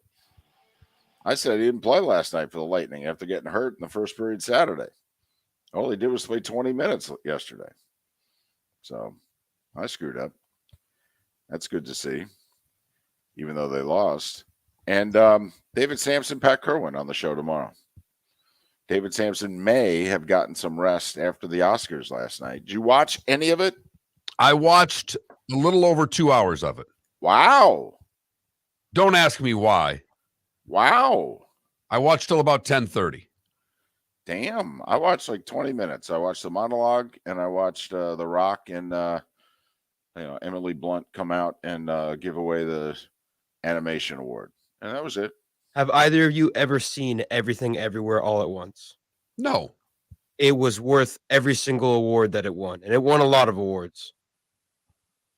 But if you haven't, check it out. Okay. Won Best Picture last night. Apparently, there's a big controversy. Jamie Lee Curtis won Best Supporting Actress, and most everybody thought Angela Bassett should have won it. Especially Angela Bassett. Yes. I mean, if anybody thought Angela Bassett should have won the award based on the facial reactions when the announcement was awarded, Angela Bassett thought she should have won. I'm okay with that. All right. I know they're actors and actresses, but I'm okay. You know, what is it that we talk about on the show all the time, Mark? Six seconds to truth. That was her initial reaction was, oh my God, I didn't win. Right. And everybody told me I was going to win. I'll be damned. I didn't win. That sucks. I wanted to win. I wanted one of those on the mantle. You know, I've been over other people's houses. It looks nice. Wouldn't mind a gold statue. I mean, you know, put it this way. You walk into somebody's house and they got one of those. You have to talk about it, don't you? Of course. I mean, because it's out. It's not like you put that in the closet. It's not like you're the flight winner. You've won an Oscar. Right. Like, I'll give Aikman a lot of credit. Okay. The couple times that I've been in his Dallas home, his football stuff is in his office, which is in the back corner of the downstairs of the house. I mean, it's a nice size office, but still, it's in the back corner. It's not. It's down the hall to the left from the living room, which is huge, as you would expect. And, you know, he's got the 3 replica Lombardi trophies. He's got a replica Hall of Fame bust. I mean, he could have had those in the living room. You could have walked into the house and it could have been boom. But he's got them in the back room, in the corner. You have to say, hey, do you mind if I walk around? And he goes, no, you know, I'll show you. Oh, okay. But then you walk into that room and you're like, not to have the bust at the front door. I'm going to be honest with you here. That might be the first thing you'd see when you'd walk into my house. So to you, it would be like when you run down the hill at Clemson, you'd walk in the front door of your house, you just pass Tap the that bus. sucker on the head every day when I walk in.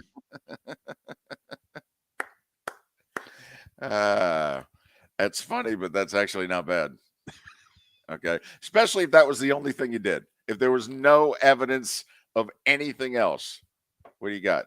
Yeah, you know. Got my Hall of Fame bus at the 40 have it at the front door. Yeah, the front door. Say hi. Which walk in.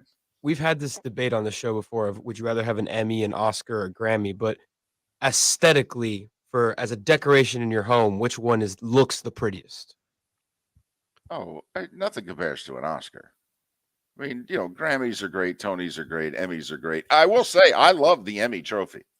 And I desperately wanted one when I was in local TV news. I really did. I always told everybody, and because I was nominated a few times, and I said, if I win, I'm done. Just so you know, I'm done. If I win an Emmy.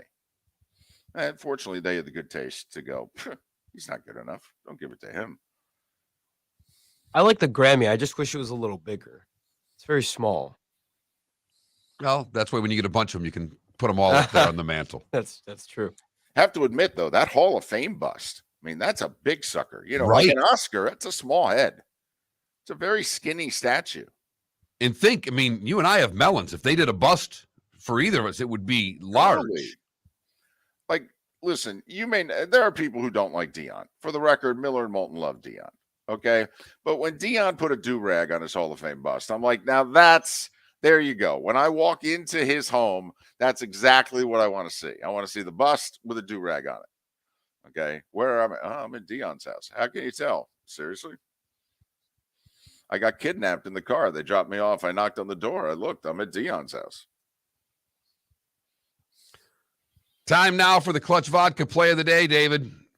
We do this every day at this time unless we forget, and we didn't forget because Felipe was waving frantically on the other side saying, we've only got a few minutes left in the segment. When do I get my bit? No, I was just saying if you want, I have time for one. Well, then what do you got, Felipe? Okay, well, I got a college baseball play from North Carolina. Casey Cook had this insane robbery for a home run. I don't think I've ever seen anything like this before. As well. Next pitch to Teal, roped into right. Cook got a late break, jumps up, ball goes off his glove, Caught it. and he caught it. Somehow, some way, the Carolina kid, Casey Cook, brings a home run back into play, secures the out, and the inning is over. So he's going to catch the ball. It bounces off of his glove. He hits the ground. The ball's in the air, and he barehands it before it hits the ground, and he catches it. The call did the play no justice. It was a great play. The radio guy was miffed, I think, that the guy actually caught the ball and got caught off guard by how good of a catch that was. Right. It is our Clutch Vodka play of the day. That's Clutch with a K. I thought Felipe was going to go. I thought it was the WAC tournament. Did you see late Saturday night the 4-point play to win the semifinal in the WAC? What we talked about. Got a foul. Can't let him shoot a three. Down 3. What's the one thing you can't let him do? Shoot a 3. What's the one thing you really can't let him do? Foul them when they're shooting a 3. And it was like, I don't know, Southern Utah, okay, Utah Valley, something like that. It was amazing. So blowing our theory of fouling at the end of the game because they didn't do it right. Well, yeah, they didn't do it right. Okay, we would have fouled. They crossed midcourt. We would have fouled. So all those that said, see, that's what happened. No. They did not foul. You don't let the shooter get the shot off. Ever. He crosses midcourt and you foul him. It's that simple. Southern Utah down 3 against Utah Valley, and I think Utah Valley was the 1 seed. They had won 25 games. They're up 3, and they screw up the end of the game. 4-point play with less than 4 seconds to go to win it. Ouch. In a 1-bid league. That is a kick right in the shorts there because you're right. They were the 1 seed and obviously blow that game late. Miller and Moulton text lines open at 21,000. Frank Garcia going to join us here in about 8 minutes time. Former Panthers offensive lineman to talk about their deal to move up to the number 1 pick in the draft. Chris Perkins will join us in an hour from now. Shelby Mast in the bonus hour to talk about the brackets and where he thinks things may have been mixed up a little bit by the committee in yesterday's selection. Miller and Moulton. Hell of a weekend. Scheffler wins the Players. Bowman wins the second straight in NASCAR. A very lively college basketball weekend. Sunday was relatively uneventful, but Thursday, Friday, and Saturday were very eventful. And Mark, you should take a look at the point spreads and all those 5, 12, and 4-13 games we're talking about. They're all like 3.5 points or less. Miller and Moulton. Frank Garcia next. Miller and Moulton here for the Clutch Vodka Play of the Day. Mark, remember Nick Charles, Fred Hickman, the CNN Play of the Day? Yeah, CNN did a nightly sports show. That was a while ago. Yes, it was. Just work with me. Everyone liked the pod, the Play of the Day. So how about we have the Clutch Vodka Play of the Day? Sounds good. Fun. Smooth. Like Clutch Vodka. Listen weekday mornings for the Clutch Vodka Play of the Day. That's Clutch with a K.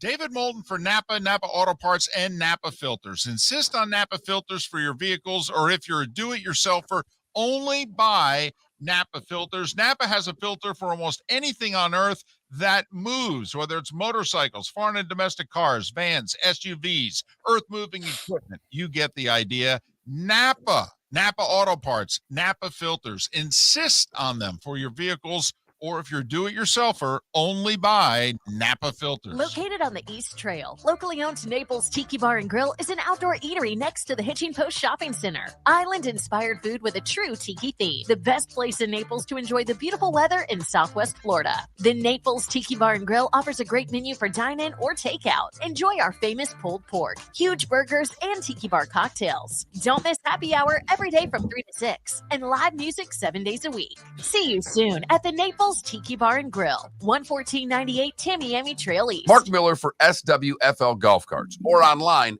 flgolfcarts.com. If you're looking for a golf cart, an e-bike, or an e-motorcycle, go visit Alex and the gang at SWFL Golf Carts, flgolfcarts.com online. Check out their whole inventory. If you're looking for a custom cart, they can take care of you. 2-seater, 4-seater, 6-seater, they've got you covered. E-bikes, nobody better for value and service. E-motorcycles, check them out. Again, flgolfcarts.com, flgolfcarts.com. You were listening to Miller and Moulton on the Florida Sports Network.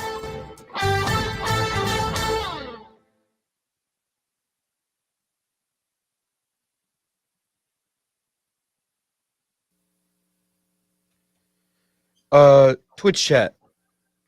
The Edie kid from Purdue. Do we see NBA success in him? I love how you asked the Twitch chat an NBA question because they care so much about the NBA. Well, I mean, they care about college basketball. These college basketball fans like to see how these players pan out. I think he'll be a decent pro. I don't think he'll be a great pro, but I think he'll be a decent pro. He's giant. That's the thing. He's like 7'5". And he moves okay. Yeah, and he can score. He's got good moves. Good footwork. Nice touch. But again, we've seen this before. Saw it with Luka Garza not too long ago. Hell, Leitner was good in the NBA, but not great.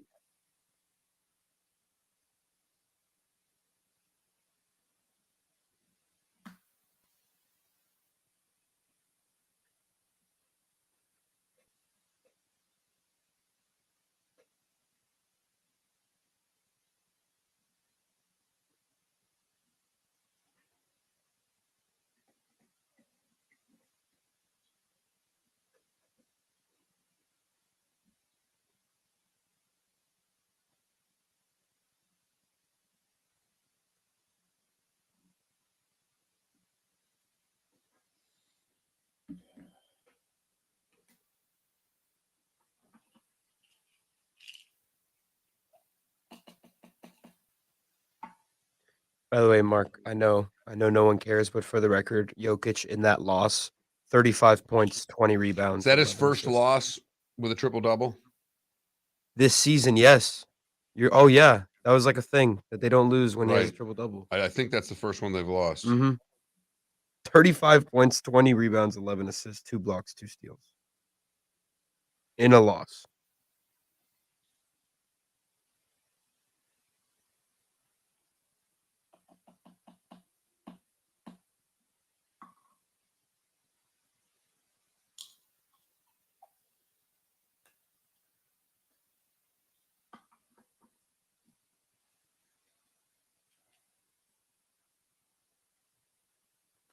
Better than Porzingis, DC.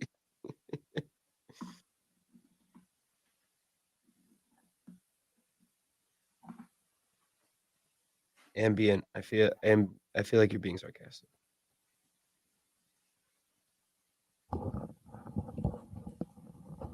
You're right, Dolph fan. I'm a mess, did I?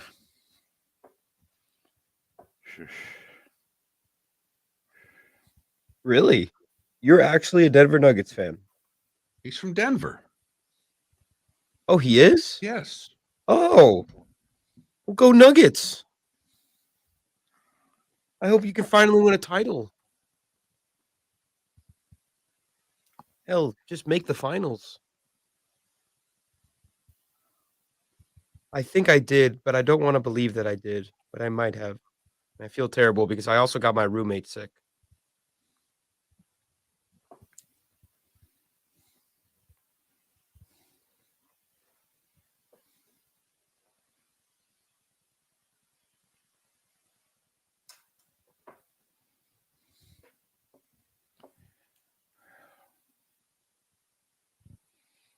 Go on, Frank.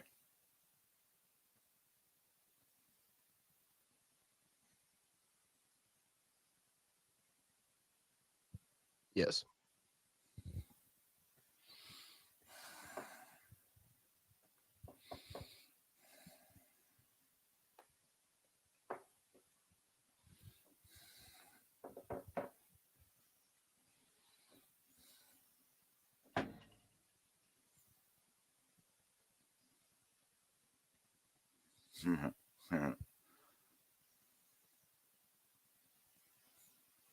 Frank Garcia is on hold.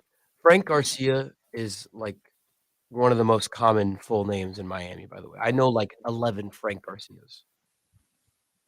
I digress. We're coming back.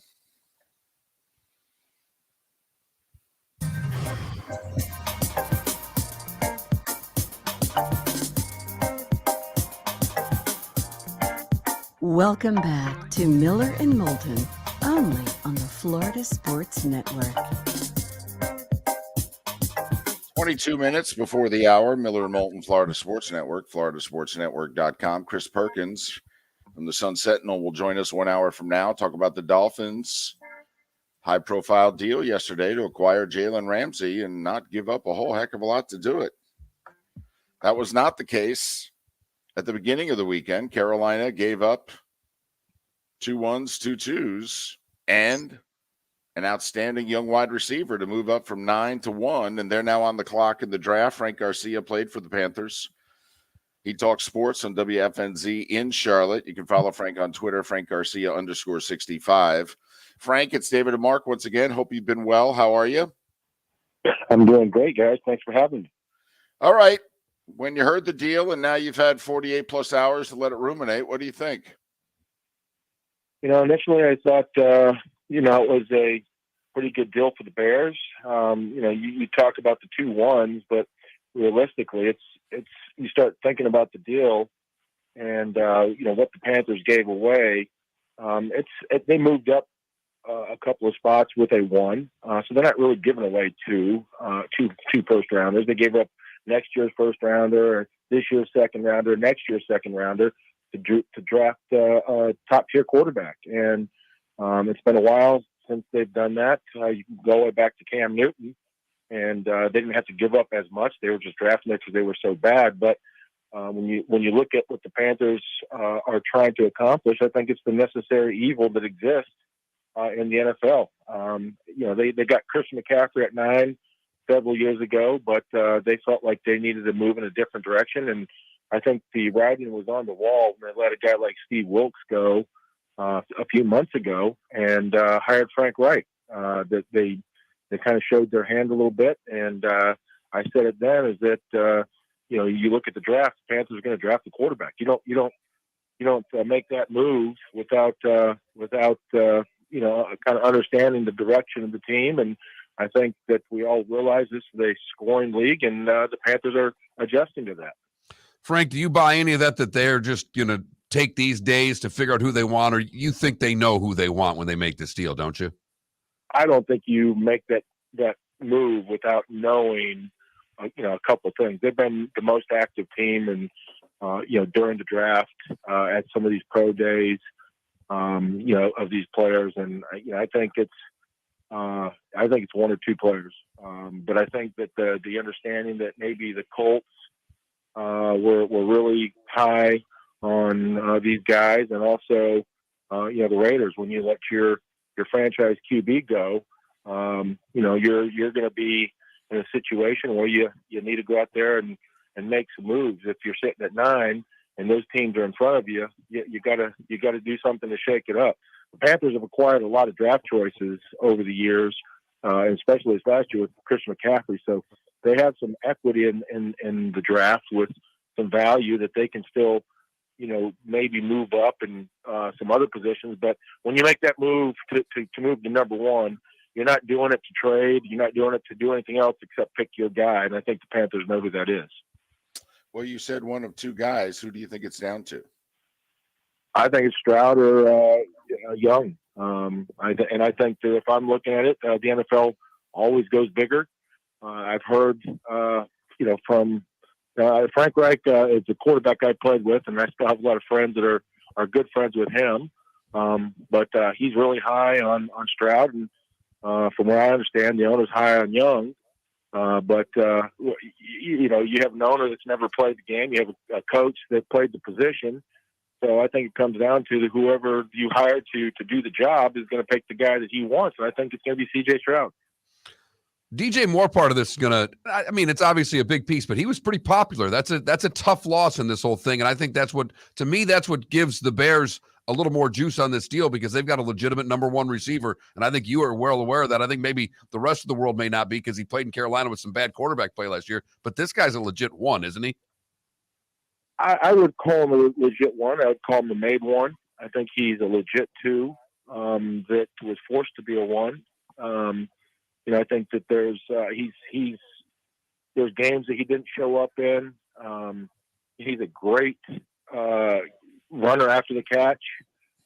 He has the productivity most of the time, but there's games where he disappears. So I think the one thing he really missed here in Carolina was that burner down the sideline that could open the field up a little bit for the underneath routes. But I think he's a guy that you can rely on, and I think he's going to be a really good asset for the Bears, and he's a really good player. So I don't want to diminish that, but I just don't think he's a bona fide 1. I think when you talk about bona fide 1s, you're talking about, maybe 8-10 guys, and, guys like Jefferson, guys that are just have it all. I mean, they were just elite. And I think DJ Moore is really good. He's very popular. He should be. He's a good kid. He's a hard worker. But I don't think he's a bona fide number 1. I think he's a really, really good player, though. Former Carolina Panthers O-lineman Frank Garcia talks sports on WFNZ in Charlotte. Follow him on Twitter, Frank Garcia _65, Frank Garcia _65. In order for this deal to work 5, 7, 10 years from now, whoever it is they take, does he have to be at least the second best quarterback in franchise history? Yeah, I don't think that's really going to be hard, to be honest with you. Obviously, we look at number 1 and, and Cam Newton and, the number 1 overall pick.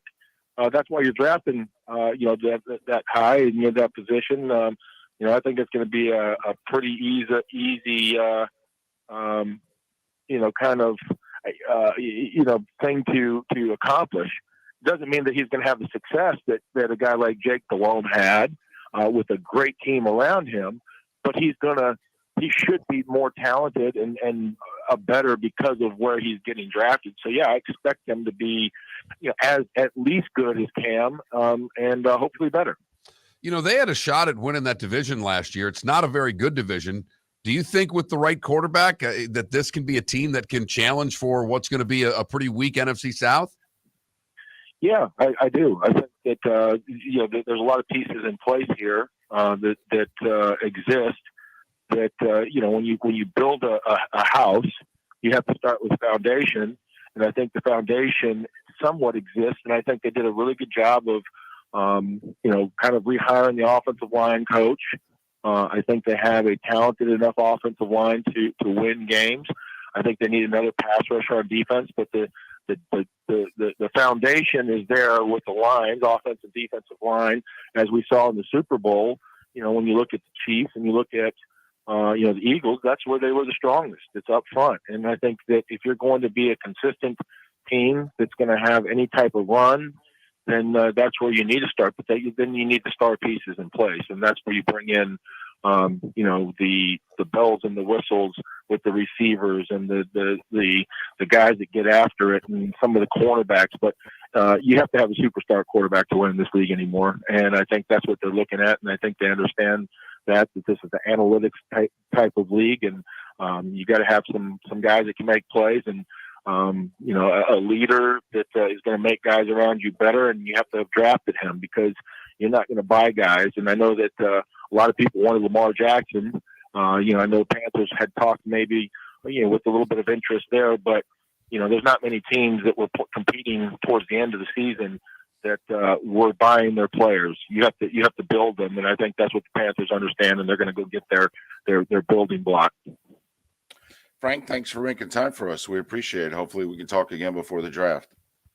Anytime, guys. Hopefully the Panthers can pull it through, and I know you guys are hoping for some of those teams in Florida too. So we'll see what happens here with the Panthers, and give me a call anytime. Well, we're just hoping for another late season Bucs-Panthers showdown like last year. That's all. There you That's go. Good. Whoever wins, wins. We just want it to be interesting. Thanks, Frank. Yeah, that's right. Talk to you soon. All right. Bye-bye. Frank Garcia _65 is how you follow him on Twitter. By the way, Carolina, they traded McCaffrey, so they got picks. Now they traded to move up, and they gave away picks. So they got a first. They have an early second. See, here's the other part that if I'm Chicago, they took the 61st pick in the second round from Carolina instead of the 39th pick. I have to admit, I cannot believe the Bears didn't just look at them and say, yeah, we're not taking the worst of 2 draft picks ever. If you want to move up to number 1 to get your franchise quarterback, okay, we're taking 39. I mean, is Carolina really going to say no to this deal because of 22 slots in 1 second round? It doesn't seem likely, David. And for them not to get that, so Carolina, if you listen to the way Frank talked that up, and I know he's in Carolina, but he didn't think DJ Moore's a true 1.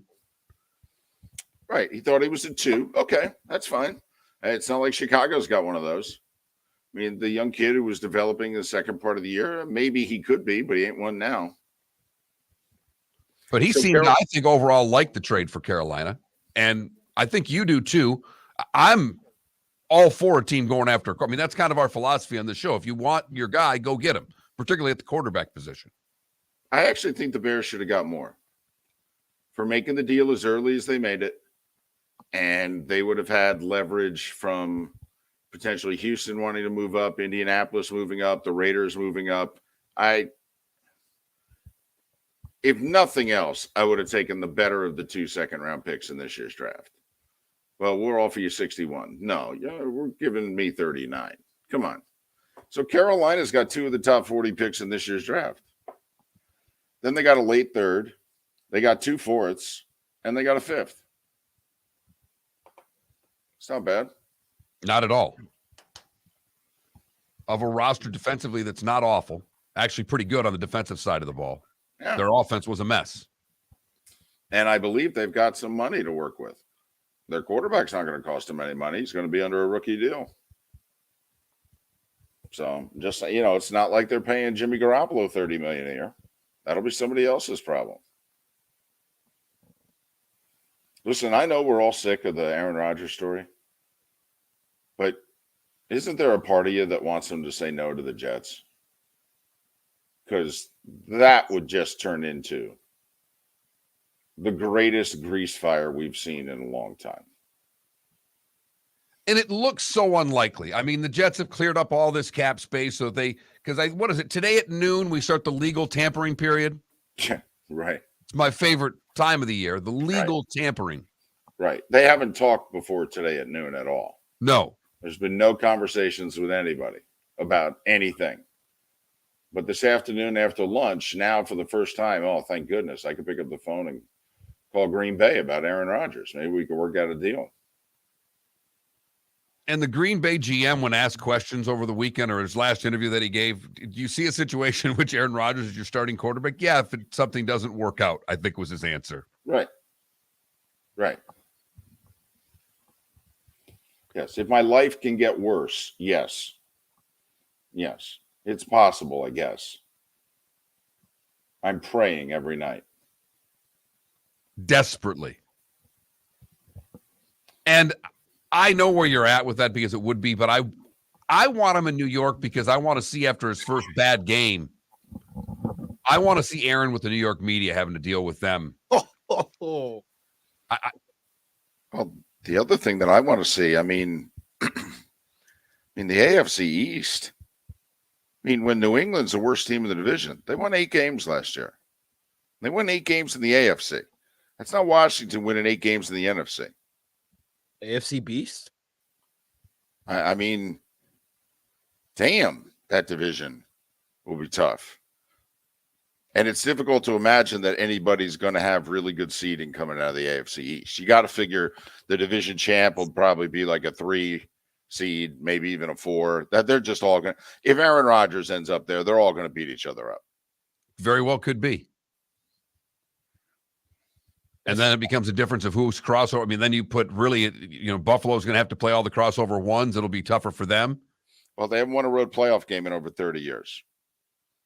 So, and everybody's trying to get Mahomes on the road at some point because he's yet to play a road playoff game. And no, the Super Bowl in Tampa didn't count. So, and I don't know how you're going to do it right now. I mean, it looks as if they're at least going to be a top 2 seed going forward. Unless everybody's right and Sean Payton can fix Russ, and all of a sudden that division turns out to be what we thought it was going to be a year ago. But obviously Vegas has taken a step back. The Chargers are still there. This is fun. And it's March 13th. Thank goodness Selection Sunday was yesterday. Right. So we can talk about brackets, or the National Football League that just basically told the NCAA to hold my beer over the weekend. We're going to make a few moves to make sure we stay on the front page of the sports sheet. Those playing games are dating are cute. Aaron Rodgers is going to decide whether or not he wants to be a Jet or not. Good luck getting some media attention. Miller and Moulton, the Florida Sports Network. Located on the East Trail, locally owned Naples Tiki Bar and Grill is an outdoor eatery next to the Hitching Post Shopping Center. Island-inspired food with a true tiki theme. The best place in Naples to enjoy the beautiful weather in Southwest Florida. The Naples Tiki Bar and Grill offers a great menu for dine-in or takeout. Enjoy our famous pulled pork, huge burgers, and tiki bar cocktails. Don't miss happy hour every day from 3 to 6 and live music 7 days a week. See you soon at the Naples Tiki Bar and Grill, 11498 Tamiami Trail East. David Moulton for Napa Auto Parts, and Napa Filters. Insist on Napa filters for your vehicles, or if you're a do-it-yourselfer, only buy Napa filters. Napa has a filter for almost anything on earth that moves, whether it's motorcycles, foreign and domestic cars, vans, SUVs, earth-moving equipment. You get the idea. Napa Auto Parts, Napa filters. Insist on them for your vehicles, or if you're a do-it-yourselfer, only buy Napa filters. Mark Miller for SWFL Golf Carts, or online, flgolfcarts.com. If you're looking for a golf cart, an e-bike, or an e-motorcycle, go visit Alex and the gang at SWFL Golf Carts. flgolfcarts.com online. Check out their whole inventory. If you're looking for a custom cart, they can take care of you. 2-seater, 4-seater, 6-seater, they've got you covered. E-bikes, nobody better for value and service e-motorcycles. Check them out. Again, flgolfcarts.com. flgolfcarts.com. Miller and Moulton here for the Clutch Vodka Play of the Day. Mark, remember Nick Charles, Fred Hickman, the CNN Play of the Day? Yeah, CNN did a nightly sports show. That was a while ago. Yes, it was. Just work with me. Everyone liked the pod, the Play of the Day. So how about we have the Clutch Vodka Play of the Day? Sounds good. Fun. Smooth. Like Clutch Vodka. Listen weekday mornings for the Clutch Vodka Play of the Day. That's Clutch with a K. Ladies and gentlemen, once again. Yeah. Hi. Excuse me. Hey, the line starts back here. Ma'am, if your party's not here, you're gonna have to go around again. If you had the opportunity to avoid all this, wouldn't you? Salt Live is the official transportation provider of the Miller and Moulton Morning Show, making your trip to and from the airport seamless and stress-free. Salt Live is supported with the help of local partners like the Bayfront Inn. Gather your family and friends and enjoy a leisurely day on the water with a pontoon or deck boat. If you prefer to explore the waterways without a motor, the Bayfront has canoes, standboards, and kayaks. At the end of your journey, enjoy lunch or dinner at the Bamboo Tropical Bar and Grill. The Bayfront Inn, something for everyone on 5th Avenue in downtown Naples. BayfrontInNaples.com. When you need a ride, book with Salt Live Transportation, 308-8686, or book on saltlivetransportation.com.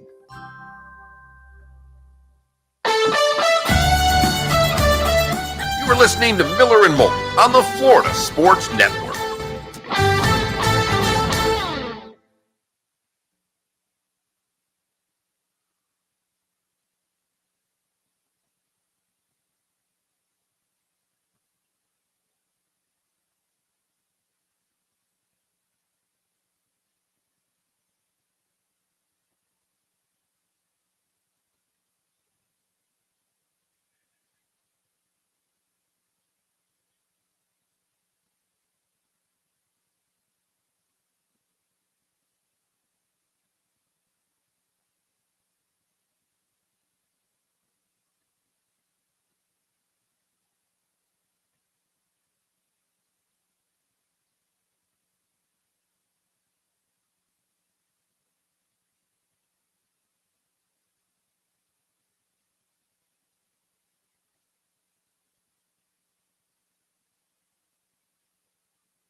Yeah.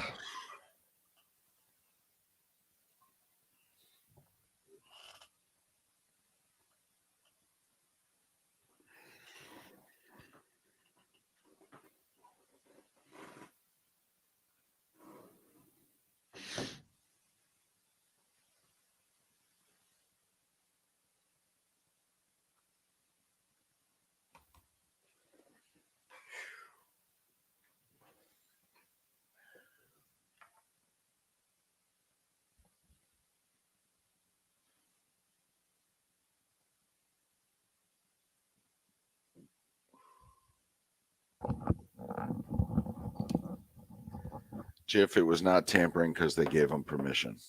The Packers did.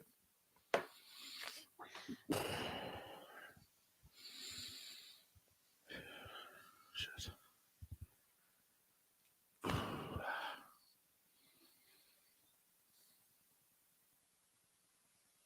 When did you get knocked down? When you were still here, or did when you got back home, you started feeling bad? No, I started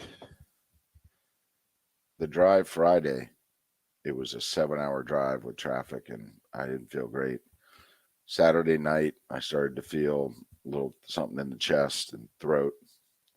And yesterday, I felt it all day.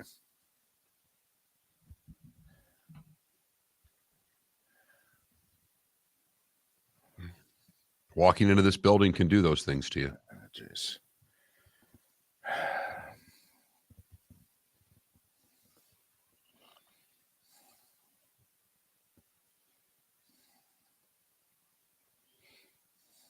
Ten seconds.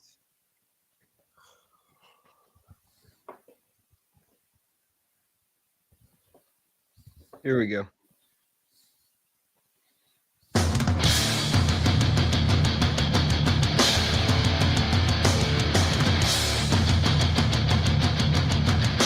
You are listening to Miller and Moulton, exclusively on the Florida Sports Network. And now here's Mark Miller and David Moulton. And it is the third and final hour of Miller and Moulton in Lake City and surrounding areas, Tampa, St. Pete, Port Charlotte to Venice. We're just halfway home for those in the 239 because the bonus hour is an hour away, and Shelby Mast will join us in the bonus hour, and we'll also talk about how FGCU's women's basketball team got absolutely hosed yet again.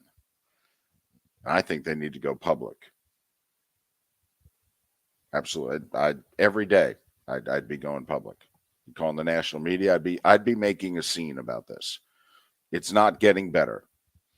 If you're a school in a conference, and I know there are 13 people that care about this topic.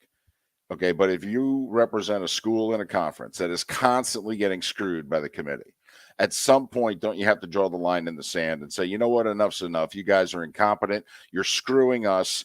And let me go to the board and show you all the times that we've been screwed. And this has to stop beginning next year. And they have, on both the men's and women's committees, have made it very apparent that they're not interested in mid to low majors. No. If you look at where the Drakes and the schools, College of Charleston, who won 30 games this year, they're a 12 seed. Right. They told them if they didn't win their conference tournament, they would not have been in. Correct. And Correct. Take a look at Drake's resume, by the way, 27-7. All right. Take a look. Arizona, Gonzaga. I think they lost both games by single digits. All right. And they got a player. The DeVries kid, the coach's son, can play. And they're experienced. This is a COVID group that's been there 5-6 years. This is a awful draw for Miami. And we talked about this last week. The difference between being a 4 and a 5. I mean, I'd much rather have Tennessee's draw than Miami and Duke's draw. Much rather have it. Tennessee got a 4, Duke and Miami got a 5. And if you look at just, take Miami out of it, because Miami may be down a player. They lost in the semis. I thought they were going to get a 4, but they didn't. Tennessee versus Duke makes no sense of how that went out. Tennessee lost one of their better players. He's going to be out for the tournament. And Duke's won a bunch of games here in a row. When their lineup's been healthy, their record's really strong. And I'm the most anti-Duke guy that there is on the planet. But the fact of the matter is, Duke got hosed. Yeah. When they won the ACC, I thought, well, they're going to be at least a 4. And I thought to myself, man, are they going to be a tough draw for a Kansas or a Houston? You turn around, you got them in the Sweet 16. Damn. They might be a top 5 team in the country right now with the way they're playing. But anyway, we'll talk a little bit about that coming up next hour. Hey, let me ask you this. Have you been paying attention to Stephon Diggs in Buffalo and what he's been saying? Not particularly. I mean, I've seen some headlines, but it hasn't been my go-to read. Yeah, he's not happy. He's tired of losing. And he's like, we got to figure this out. And I've been thinking a lot about it, and we're going backwards. My first year here, we went to the AFC Championship game. 2 years ago, we had a lead with 13 seconds to go to the AFC Championship game. We blew it. And last year, we got blown out in the divisional round. We're going backwards. I'm approaching my late 20s. What the hell? This ain't working for me. We got to figure this out. And with all the moves that the Dolphins have made, including getting Jalen Ramsey yesterday, if you missed it, and only giving up a third-round pick and a backup tight end. And if the Jets add Aaron Rodgers, I mean, you're going to take the Bills or you're going to take the rest of the division? I'll take the Bills. But how confident are you about that? Like the odds this year, 55%, if you know what I mean. Like, okay. I mean, I'm taking the Bills, but there's,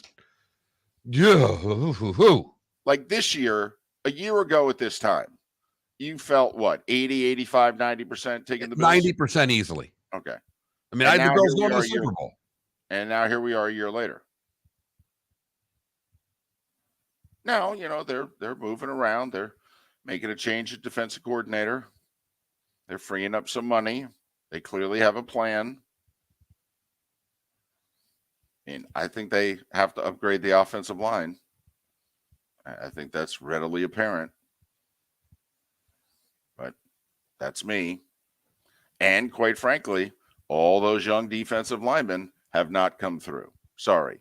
They're okay, but they ain't first-round pick quality.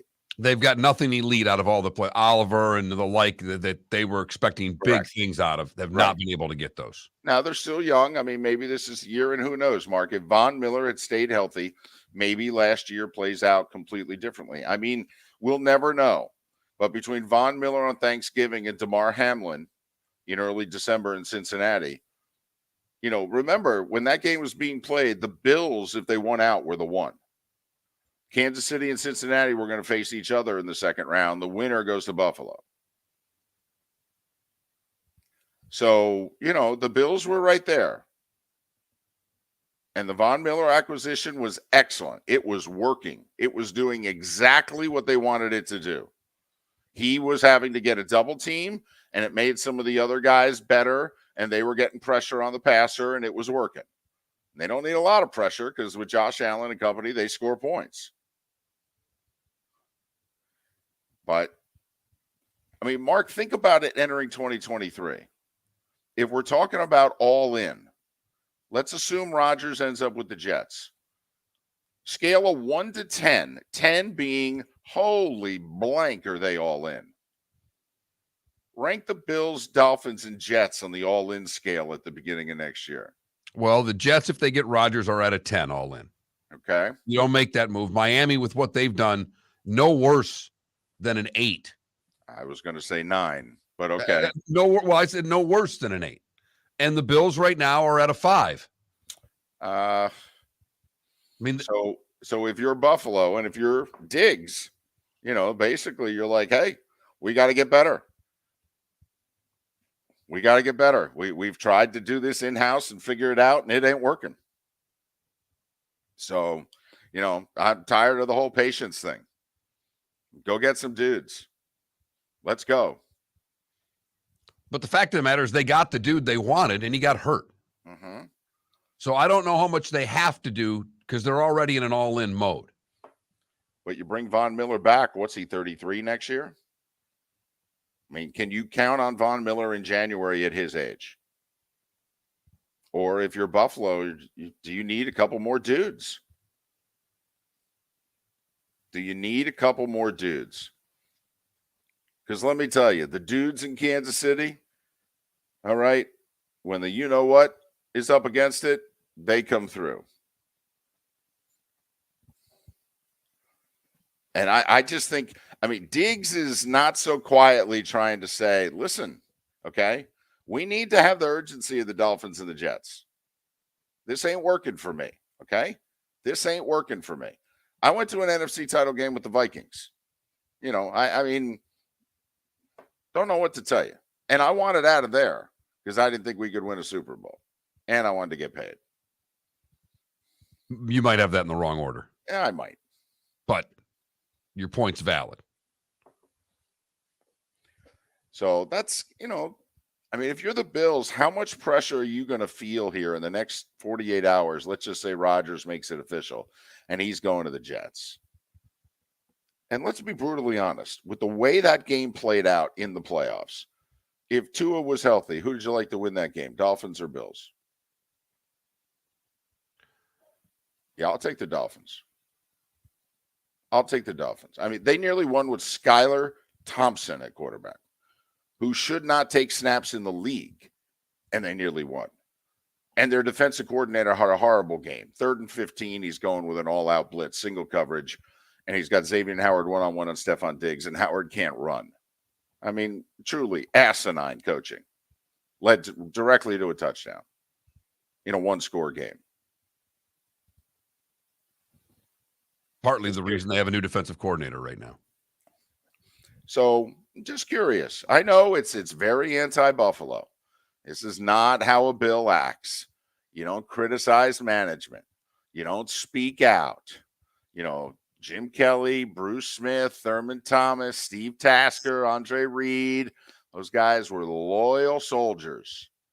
They fell in line behind Marv Levy, Bill Polian, and the like. Yeah, it's 2023, and the Bills still haven't gotten to a Super Bowl in 30 years.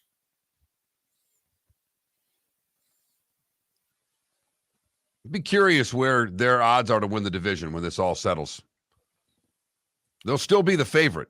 I agree. But you talking a 10.5 over under? I think you are. Number one, instead of an 11.5. Right. Number one. And number two, I do think, like, let's just say the Bills make a few signings, nothing big. They're just filling some holes, trying to upgrade the roster solidly, which is how they've pretty much done things, except for they made the Diggs trade and they signed Von Miller. Otherwise, they make a lot of solid moves, like re-signing Milano to an extension yesterday. That's very Buffalo Bills-like. If that's what they do, Mark, over the next 6-7 weeks between free agency and the draft, you sure you're taking the Bills to win that division? If I give you Bills of the field in the AFC? Right now, I am taking the Bills. Okay. Okay. 58-42. Oh, 55-45. I mean, it's not that strong. But I don't trust Tua to finish the season. The Jets are still the Jets. There's still holes, and that's a good team. They get Rodgers. They're going to be competitive, and I don't like the Patriots roster enough.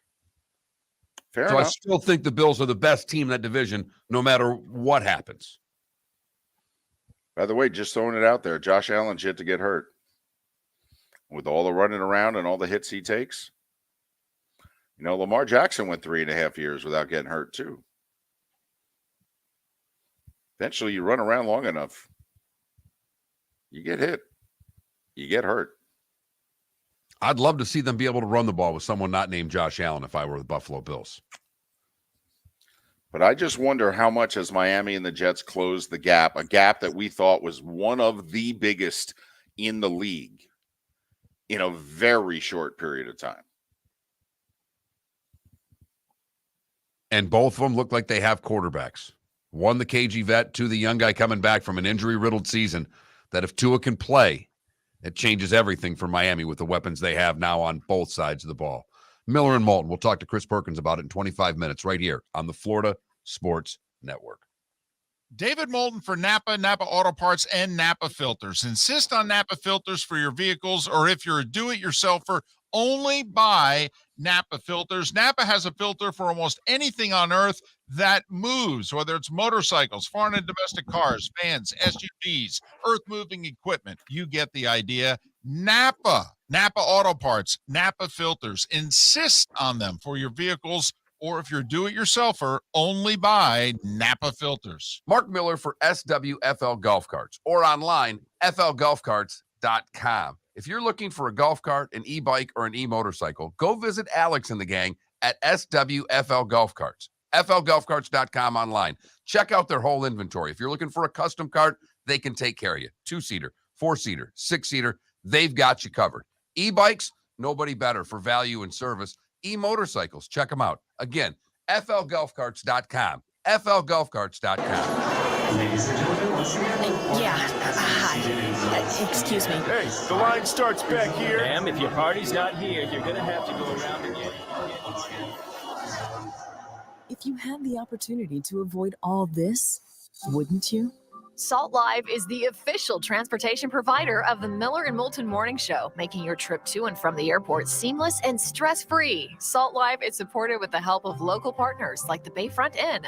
Gather your family and friends and enjoy a leisurely day on the water with a pontoon or deck boat. If you prefer to explore the waterways without a motor, the Bayfront has canoes, standboards, and kayaks. At the end of your journey, enjoy lunch or dinner at the Bamboo Tropical Bar and Grill. The Bayfront Inn, something for everyone on 5th Avenue in downtown Naples. BayfrontInNaples.com. When you need a ride, book with Salt Live Transportation, 308-8686, or book on saltlivetransportation.com. You are listening to Miller and Moulton on the Florida Sports Network.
Absolutely, West Coast Dolphin fan.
Adam, they didn't throw him the ball.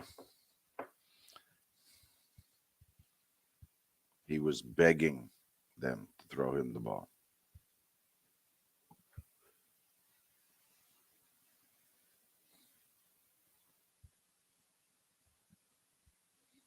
I don't know. He's a top 20 receiver in the league, Adam.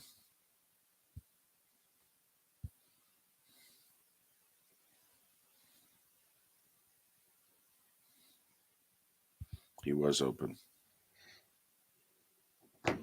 Yeah, we talked about that logic, man. Ridiculous.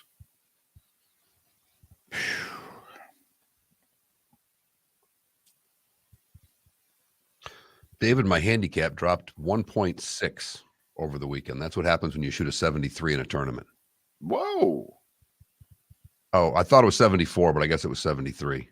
Whoa. On the final day of the tournament with the flight on the line, I played out of my tree. Wow.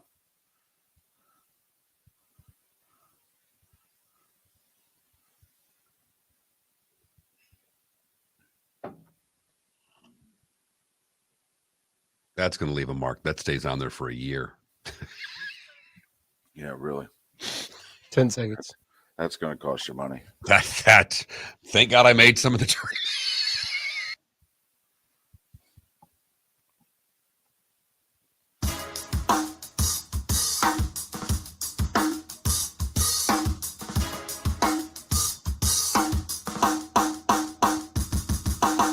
Welcome back to Miller and Moulton, only on the Florida Sports Network.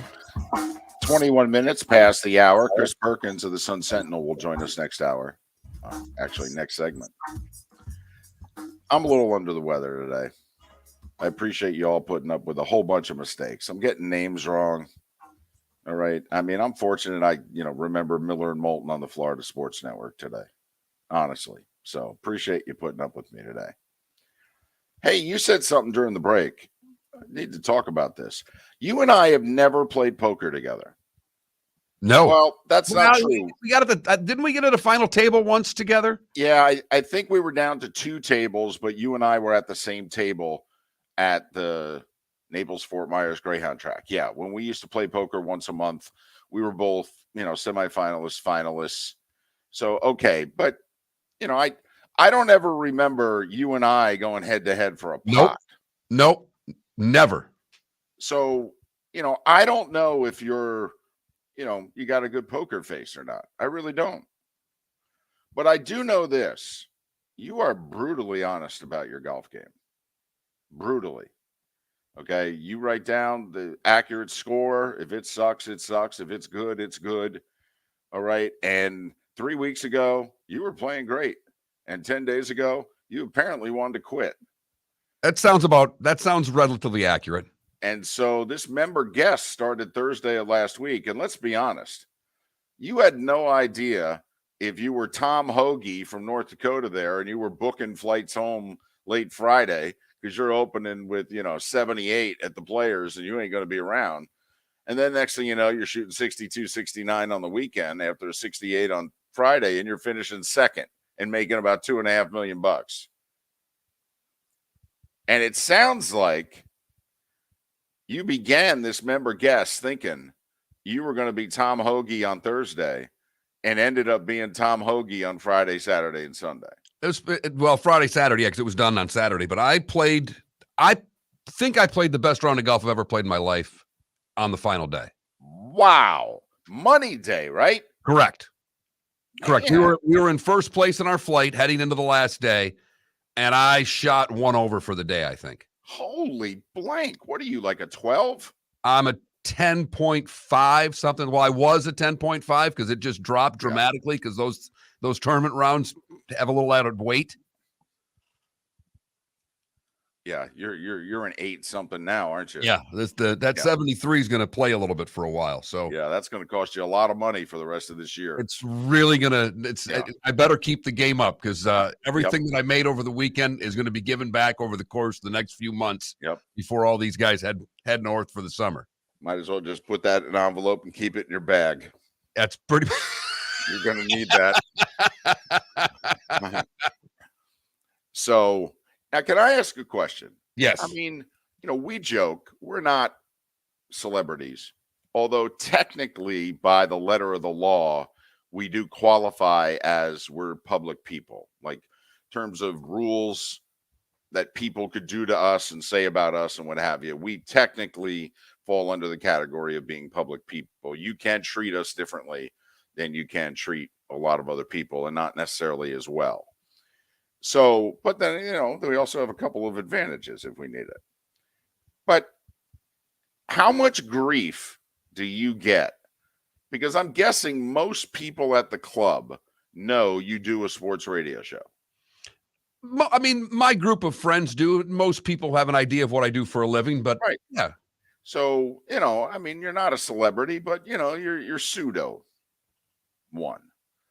So all of a sudden, you go out there shoot 92. Ah, man, we love Mark Miller. Make money off him like crazy. Great to have him around. Great guy, laughing and joking afterwards.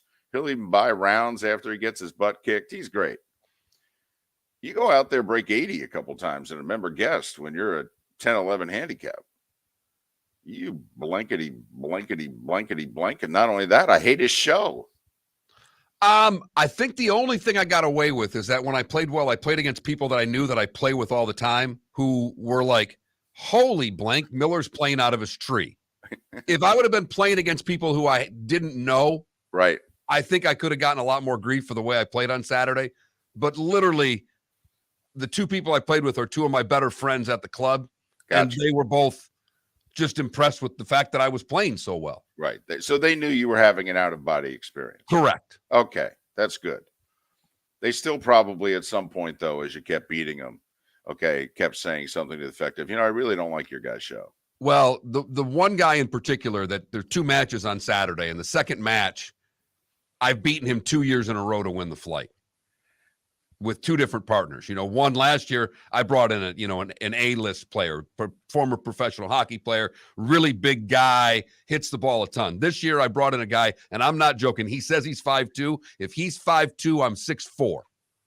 My partner was about 5'1", and he's a really good player. But when you see someone who barely qualifies as a regular-sized human, right? You had Tracy Wolfson as your partner yesterday over the weekend. For those that didn't see, Nance and Raf and what have you, the number one CBS crew, they do the Big Ten championship every year. Tracy's the number one sideline person, so Purdue wins it, and their star player is the center, and he's a legit center. The first digit's a 7, and Tracy Wolfson, I'm not sure she's 5 feet tall. I'm not sure at all. Now she can wear, heels and lifts and this, that, and the other thing, but still, it ain't going to make that big of a difference. I mean, even if she props herself up, she's 5'4", and she's talking to 7'2". And it was a great picture. At least 7'2". He might be closer to 7'4". I mean, that guy is a monster. Right. So that was good. You played with the Wolf, and you took everybody for some money. Yes. And and the Wolf had a 4-day bender on where he was speaking Swahili most of the time and still was managed to keep it on the short grass. But apparently everybody knew you were having an out-of-body experience, so you got away with it. For now. We'll see when I show back up tomorrow for a regular game how much grief I get. Right. In which you try to claim, by the way, that your handicap's like an 8-6 or an 8-8, and they're going to be like, yeah, you're a 6. I think I've been around there long enough that they know better than I'm a 6, aspiring to be one day. But yeah, it was a terrific week. It's my favorite week of the year. It's the only time I really take time off from the show. That's right. I know you love it. It was so fun. I cannot tell you how many people, including my wife, were like, "Hey, have you been in touch with Mark? How's he doing?" And I'm like, "No." Well, how's he doing? And I go, "Well, I have to assume he's doing pretty well." Well, how can you make that assumption? I go, because there was one year when 2 days into it, he had lost every match, and he actually texted me and said, "I'm going to get so runk, you may have to send out a search party and find me in a ditch." That's how bad my game is. I go, so if I haven't heard how bad his game is, I assume he's doing okay. I did laugh at the one thing that I always get, because there are people that listen to the show every day that are friends of mine that are members there. And they come to me on Thursday or Friday morning. I think it was Friday morning, and go, "So did you listen to the show this morning?" I looked at him. I'm like, "Are you out of your mind?" I talk to these guys for 4 hours every day.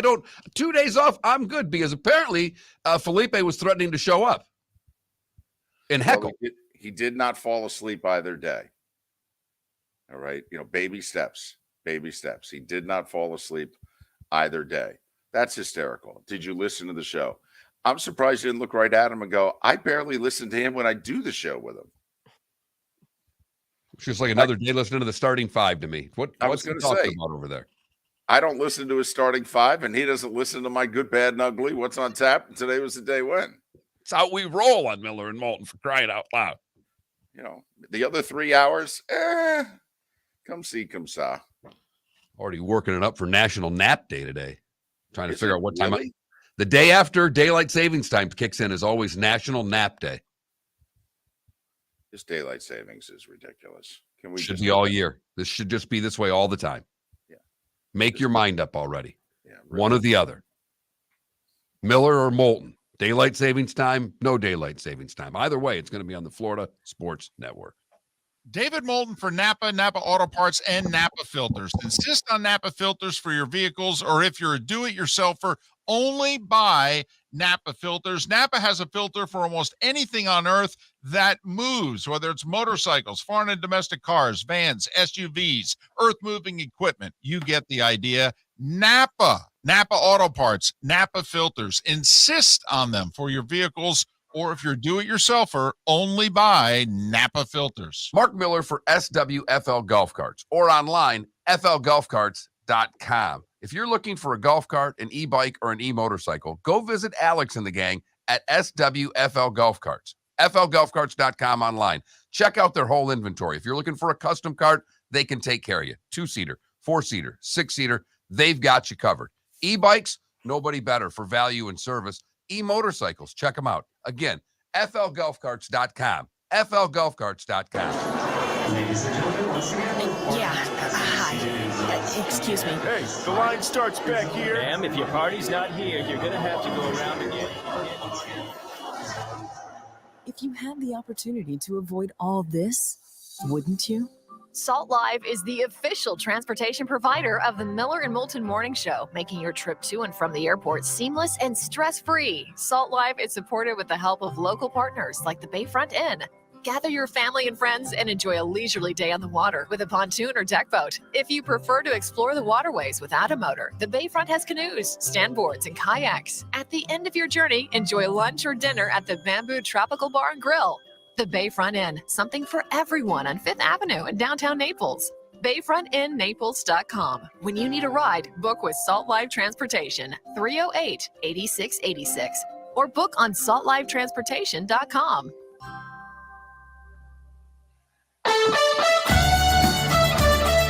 You are listening to Miller and Moulton on the Florida Sports Network.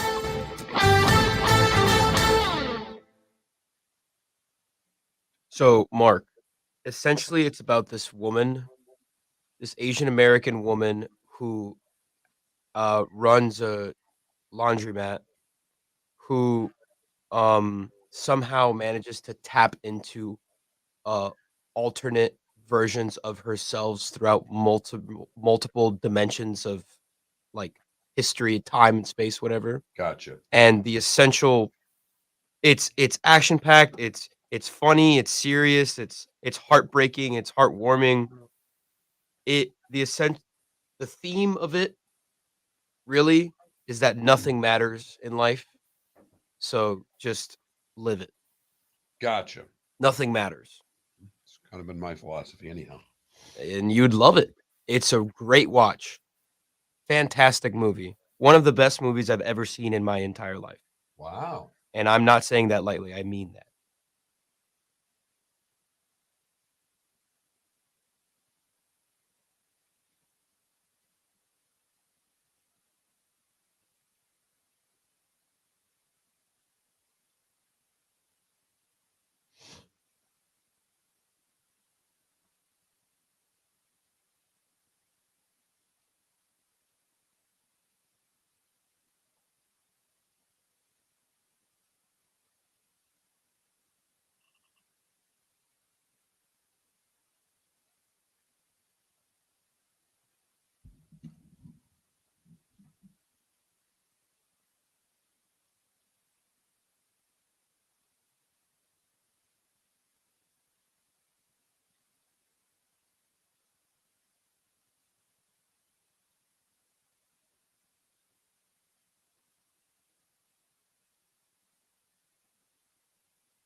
Oh, he was talking about the movie that what's the name of it? Everything Everywhere All at Once. Everything Everywhere All at Once. There you go.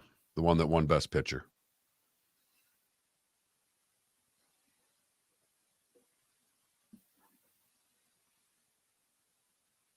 Did I just describe my college experience? Nothing matters.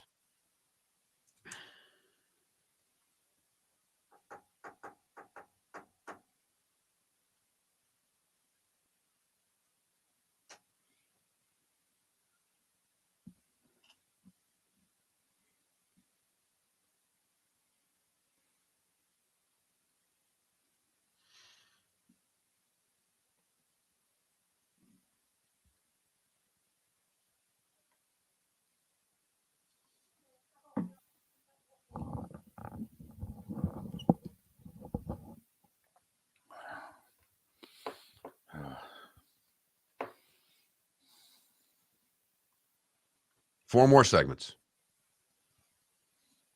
4 more, right? 4 more. Now this is a Jordan flu game performance right here from David Moulton. Take it easy.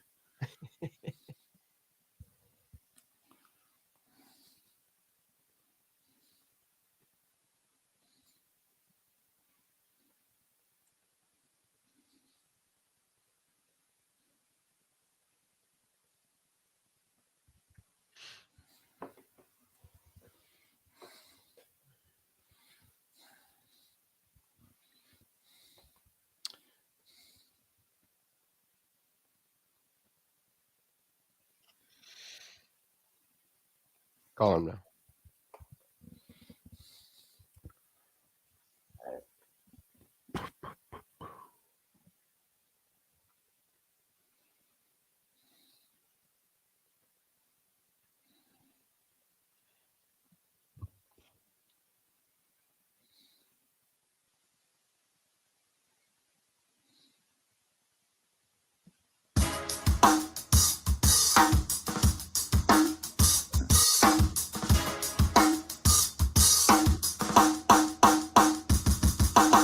Welcome back to Miller and Moulton, only on the Florida Sports Network.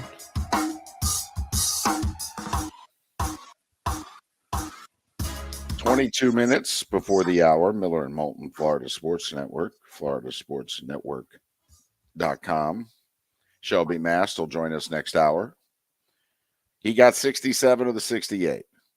He had Rutgers in, Nevada out. Most everybody had that, by the way.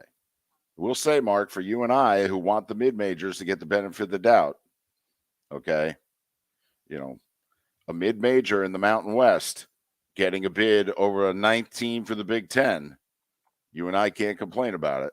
Not one bit. Not one bit. I'm happy for Nevada. They make this really difficult for mid-majors to get in by how they schedule them and now how the committees work this. Chris Perkins writes about the Dolphins for the Sun Sentinel. You can follow Chris on Twitter at Chris Perk, P-E-R-K. Chris, it's David and Mark once again. Top of the morning to you. How are you? Oh man, I'm good, man. We got the tournament and we got Jalen Ramsey, man. So it's a good day for me. Well, there's no doubt. Just your level of a surprise with the deal, with what the Dolphins only had to give up for that. I mean, obviously, it's a huge improvement to their football team. They add on 2 guaranteed years for them, but this seems like this is a pretty good coup for the Miami Dolphins. Yeah, it's a huge get for the Dolphins because you just got Vic Fangio, your new defensive coordinator, and you had just released Byron Jones, the cornerback that you had signed a few years ago, so that you could play that lockdown style on the corners that you wanted to play under Brian Flores. Xavier Howard on one side and Byron Jones on the other. Well, Byron Jones is out all of last year, and they really never did make a shift to what they wanted to do. They couldn't play that lockdown style on the corners. They didn't really have the front seven to lead the way.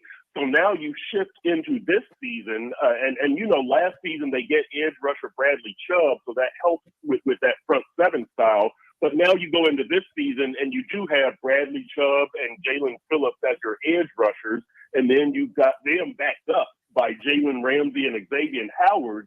We'll see what they do at inside linebacker, but and Javon Holland at safety, Brandon Jones comes back at safety, so you've got a good secondary. You're getting some key players in key positions. Let's see what the Dolphins can do about it. But that defense is significantly upgraded right now with the addition of Jalen Ramsey. And Chris, the first thing that I thought of was, could this then lead to the domino falling where they get rid of X?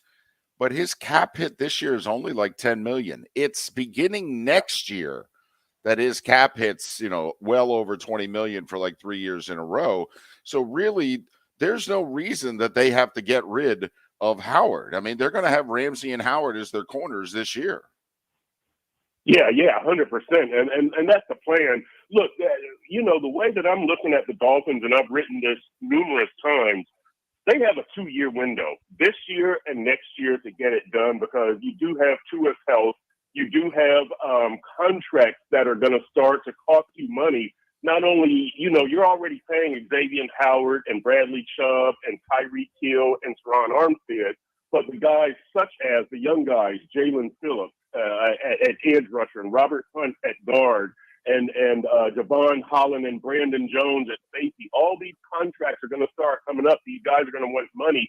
Christian Wilkins at defensive tackle, your first-round pick from 2019, I believe, is coming up. Tua is going to cost you $23.1 million in 2024. So all of these numbers are going to start adding up. You can't keep these guys. So that's kind of what you see with the Vic Fangio addition, with the Bradley Chubb addition, Tyreek Hill and Jalen Ramsey. They're winning now. They've got to do it now. They understand that salaries are going to blow up in the next couple of years. Get the talent on the team. Go for it this year. Go for it next year. Of course, you're still behind Buffalo, Cincinnati, and Kansas City in the AFC, but the Dolphins are clearly going for it right now. Chris, don't you think by signing Tua to that 5th year, I mean, it gives me – I wouldn't have done it. I have too many questions about the health, but it makes me think that they have their questions answered about Tua's health, that they think this is the right move. Do you think that they know a little bit more than we do? I think that's right, because that was the only thing holding it up, really, was the health questions, the concussion concerns. How much knowledge can you gather? And there's only so much knowledge that you can gather, right? That you have to actually see him take the hit. And he's taking the jiu-jitsu lessons. I wrote about that this week so he can learn how to fall. The jiu-jitsu instructor was telling me he tells his fighters, chin to the chest and land on your shoulder and roll. You never allow that head to whip back. So they're doing all they can with Tua until they actually see him take hits. And let me say that this kind of eases Tua's mind also, right? Because you've got all these Tom Brady rumors out there chipping away that the Dolphins are still interested in Brady. So the saying that you're going to pick up his 5th-year option, it not only reassures everybody around the team that you're moving forward with Tua, but it assures Tua that you're moving forward with him. And Chris, was this also a business decision? I mean, let's face it, if they rolled the dice the way the Giants did, Tua stays healthy, he's probably going to put up big numbers. He's going to turn around at the end of this year, look at the Dolphins and go, it's going to cost you $40+ million a year to keep me. Meanwhile, next year, even if he has a big year this year, it's only going to cost $23 million. Do you think the Dolphins looked at the Giants' roll of the dice with Daniel Jones and said, this could cost us money, but this could also save us over $20 million? 100%, because right, you look at how much quarterbacks are going for, and then you look at who would you be in the running to get, like who out there would be better than Tua. That not that Tua is a Hall of Famer, but Tua when healthy is pretty darn good. So I think it was the money and the what will we do if we don't have Tua factor. I think both of those factored in, but 100% that money, they were looking at that cash register and they were going, yeah, we can get them for 23-1, and that would be considered kind of a bargain. Chris Perkins, he writes for the Sun Sentinel. He's an outstanding columnist. You can follow him on Twitter, Chris Perk, P-E-R-K, Chris Perk. Chris, do they have the money to make one more splash? Can they go after somebody big in free agency at the linebacker position? Because it seems like that's the last hole left on the defense. Yeah, that seems like it's the last hole, and I think that they can. Look, Bobby Wagner is out there. The Rams are going to release him, and so that might be the one. And Bobby Wagner is not terribly expensive. He probably played for $7 or $8 million.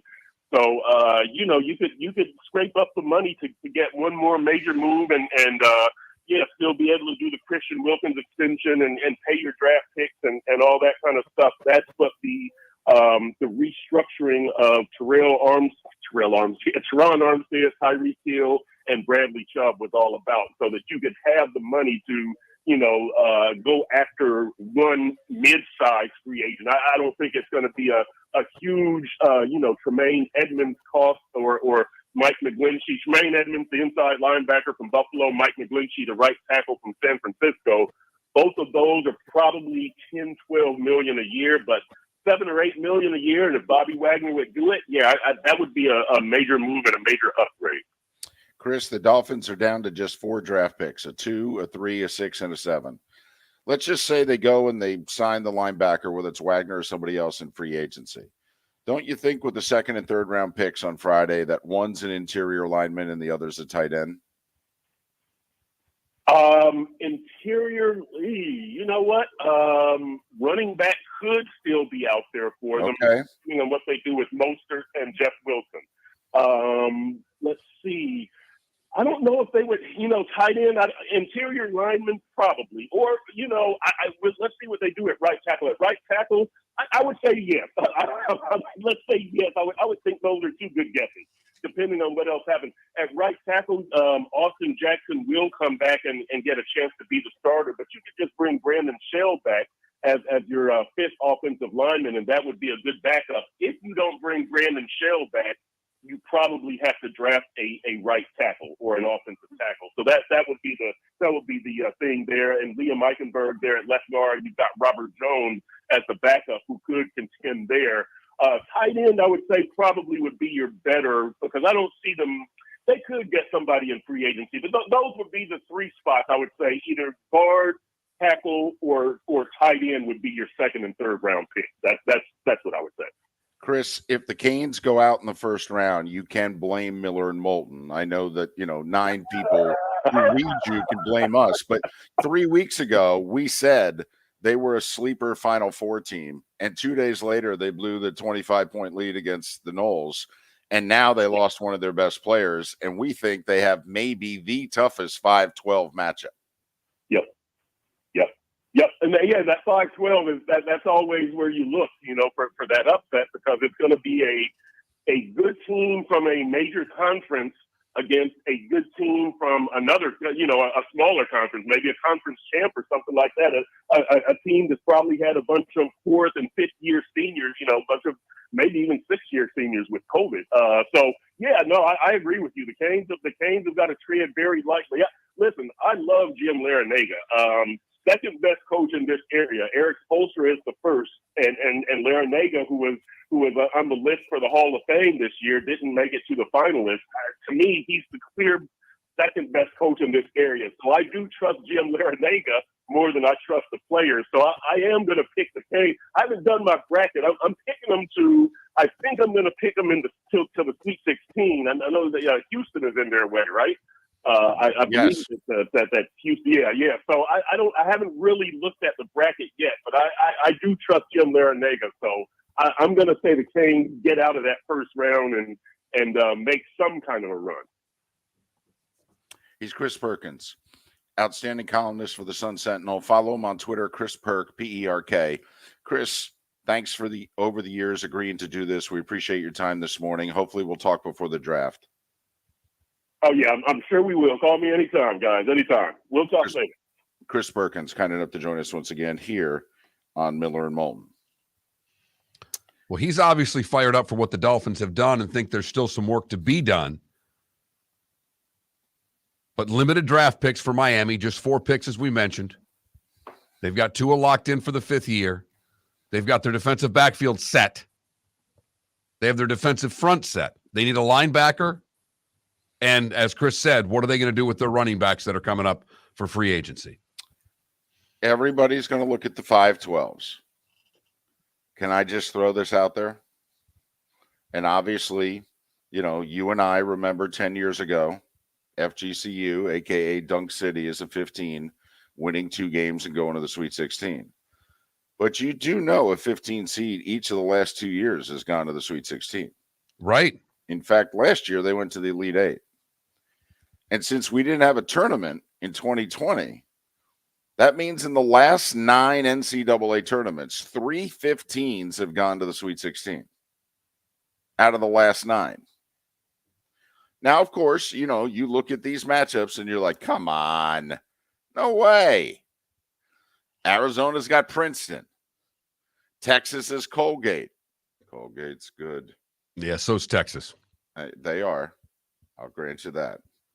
UCLA's got UNC Asheville, who has an elite player, by the way, and UCLA is down one of their 3 best players. And Marquette's got Vermont, and Vermont's made the tournament 10 of the last 20 years. And they're going to be a veteran club. They Totally. always are. Yep. So just throwing that out there, 3 of the last 9 NCAA tournaments of 15 is not just won a game. They've won 2. Now, obviously, don't pull a David Moulton and just start picking. I mean, like Seth Davis, I love him. He was great yesterday. He picked every upset that was going to happen. Yes. Yes. College of Charleston's going to win 2 games. UC Santa Barbara is going to win. Totally. It was all over it. It was fantastic. Totally. Drake and UNC Asheville are in the Final Four. I mean, he was going nuts. Nuts. I loved them. Loved them. Jay Wright stopped a couple of times and just looked over at him like, What the hell are you talking about? I mean, he tried to say, you do know who they play in the first round, right? He's like, that's just going right past that. Huh. Okay. Jay, for the first time, had that look on his face like, it's why us coaches think you media people are stupid. He had that look on his face, kind of like, I'll be damned. Oh, I understand it. Yep. Took all year, but now I'm seeing it. Gotcha. And I thought grad assistants asking dumb questions was a problem. Right. I thought freshmen were a problem. No, sports writers are a problem. Right. So I'm just throwing that out there. 3 of the last 9 tournaments of 15 is not just won a game. They've won at least 2, including each of the last 2 years. And I love all of these 2 seeds, by the way. I know. Every single one of them. And I don't just mean for their first game against the 15s. These are some really good teams that should be doing some damage in this tournament. But I got to admit, Colgate to me was not a 15. Colgate to me is like a 13. And I'm like, that's a bad draw for Texas right there. Miller and Moulton. Hey, thanks so much for listening. Lake City, Tampa, St. Pete, Port Charlotte, DeVenice. The bonus hour's next. David Moulton for Napa, Napa Auto Parts, and Napa Filters. Insist on Napa filters for your vehicles, or if you're a do-it-yourselfer, only buy Napa filters. Napa has a filter for almost anything on earth that moves, whether it's motorcycles, foreign and domestic cars, vans, SUVs, earth-moving equipment. You get the idea. Napa Auto Parts, Napa filters. Insist on them for your vehicles, or if you're do-it-yourselfer, only buy Napa filters. Mark Miller for SWFL Golf Carts, or online, flgolfcarts.com. If you're looking for a golf cart, an e-bike, or an e-motorcycle, go visit Alex and the gang at SWFL Golf Carts. flgolfcarts.com online. Check out their whole inventory. If you're looking for a custom cart, they can take care of you. 2-seater, 4-seater, 6-seater, they've got you covered. E-bikes, nobody better for value and service. E-motorcycles, check them out. Again, flgolfcarts.com. flgolfcarts.com. Ladies and gentlemen, once again. Hi. Excuse me. Hey, the line starts back here. Ma'am, if your party's not here, you're going to have to go around again. If you had the opportunity to avoid all this, wouldn't you? Salt Live is the official transportation provider of the Miller and Moulton Morning Show, making your trip to and from the airport seamless and stress-free. Salt Live is supported with the help of local partners like the Bayfront Inn. Gather your family and friends and enjoy a leisurely day on the water with a pontoon or deck boat. If you prefer to explore the waterways without a motor, the Bayfront has canoes, standboards, and kayaks. At the end of your journey, enjoy lunch or dinner at the Bamboo Tropical Bar and Grill. The Bayfront Inn, something for everyone on 5th Avenue in downtown Naples. BayfrontInNaples.com. When you need a ride, book with Salt Live Transportation, 308-8686, or book on saltlivetransportation.com. Located on the East Trail, locally owned Naples Tiki Bar and Grill is an outdoor eatery next to the Hitching Post Shopping Center. Island-inspired food with a true tiki theme. The best place in Naples to enjoy the beautiful weather in Southwest Florida. The Naples Tiki Bar and Grill offers a great menu for dine-in or takeout. Enjoy our famous pulled pork, huge burgers, and tiki bar cocktails. Don't miss happy hour every day from 3 to 6 and live music 7 days a week. See you soon at the Naples Tiki Bar and Grill, 11498 Tamiami Trail East. Miller and Moulton here for the Clutch Vodka Play of the Day.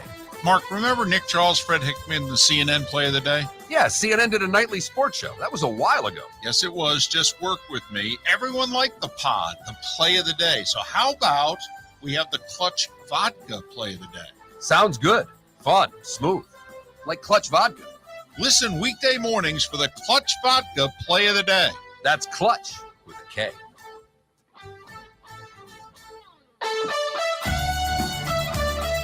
You were listening to Miller and Moulton on the Florida Sports Network.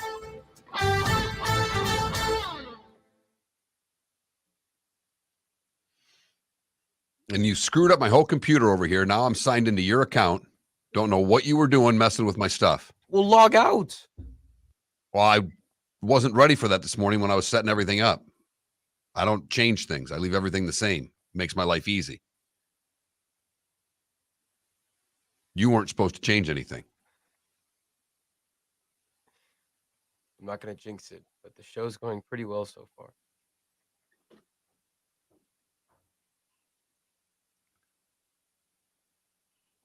Right, my co-host is on his deathbed. You've killed him. Yeah, for real.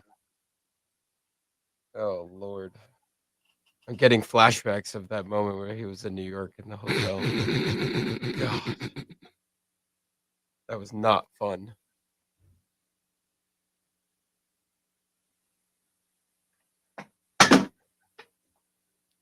Kobe.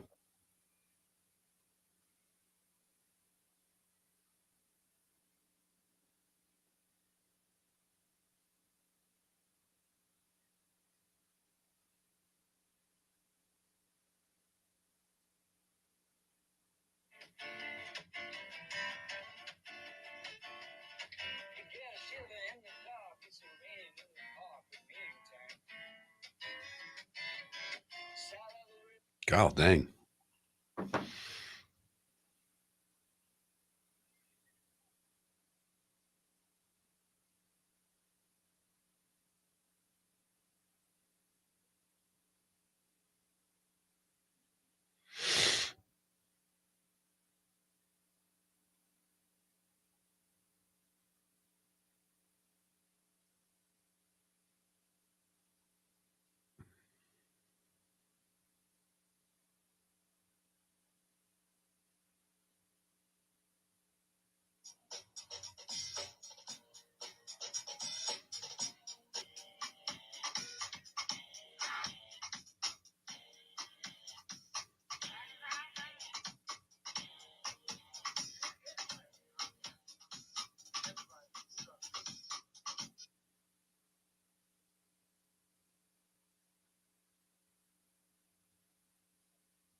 I'm going to ask you to humor me this segment.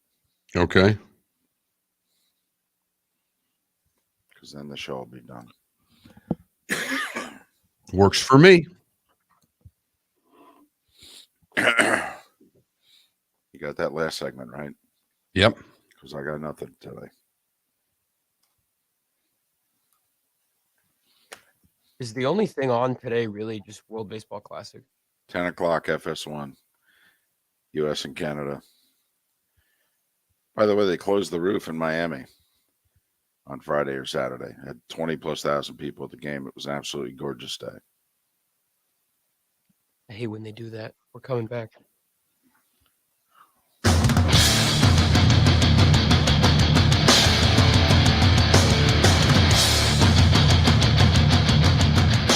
You are listening to Miller and Moulton, exclusively on the Florida Sports Network.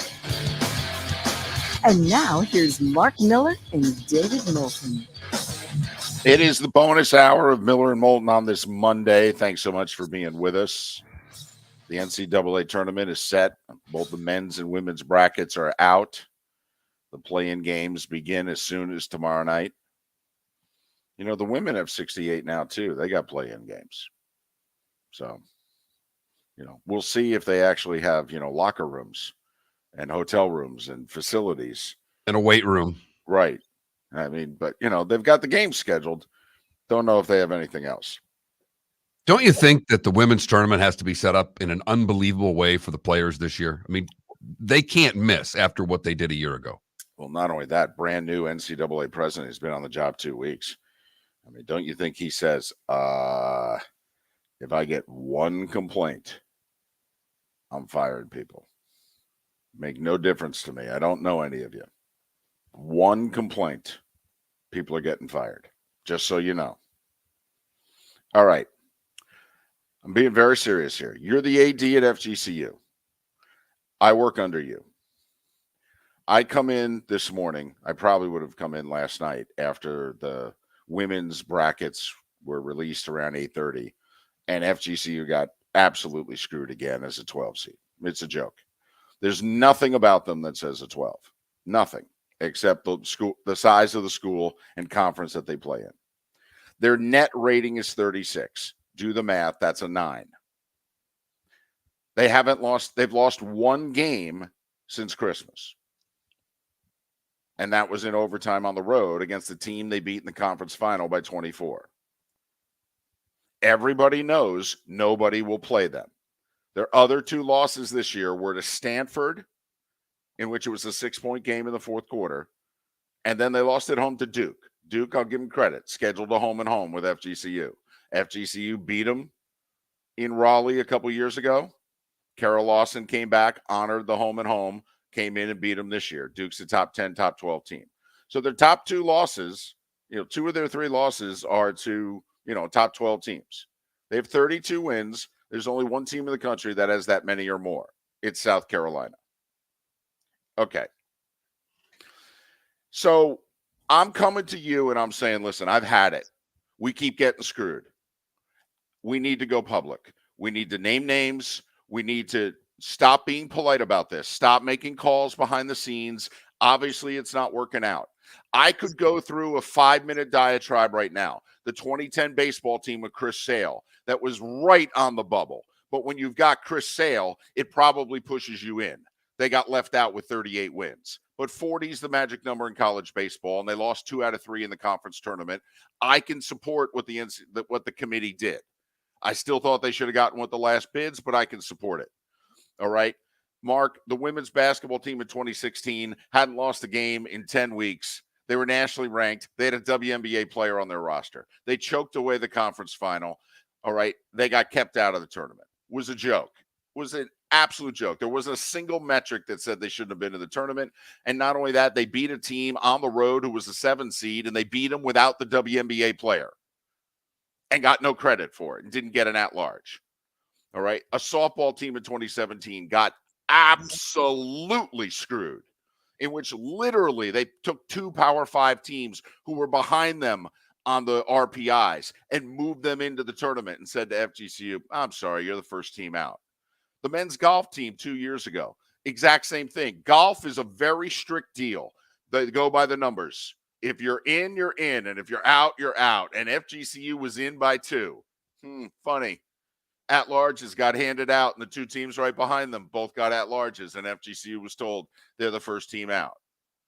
Now, last year, men's golf got an at-large. First team in the history of that athletic department to get an at-large. Baseball, softball, women's basketball, men's golf have all been bubble or screwed over 12 years. Men's golf got a bid last year. But now, 3 years in a row, Mark, nationally ranked heading into Selection Sunday, 3 years in a row, they've gotten an 11, a 12, and a 12. And nationally ranked this year with the feature story on Carl Semesco and SI. It's not like if you follow women's college basketball and you're on a committee, you damn well know who they are, and you've known who they've been for a decade. So I'm coming into your office. This is not your style, okay, because you have to role play and be the current AD at FGCU. He picks up the phone and does all this behind the scenes. I'm pounding the desk saying, enough. We're going public. We're making a scene all week. We're naming names. Okay, we're going to be the villain. We're going to stop being the cute little engine that could story. We're gonna name all the schools that won't schedule us.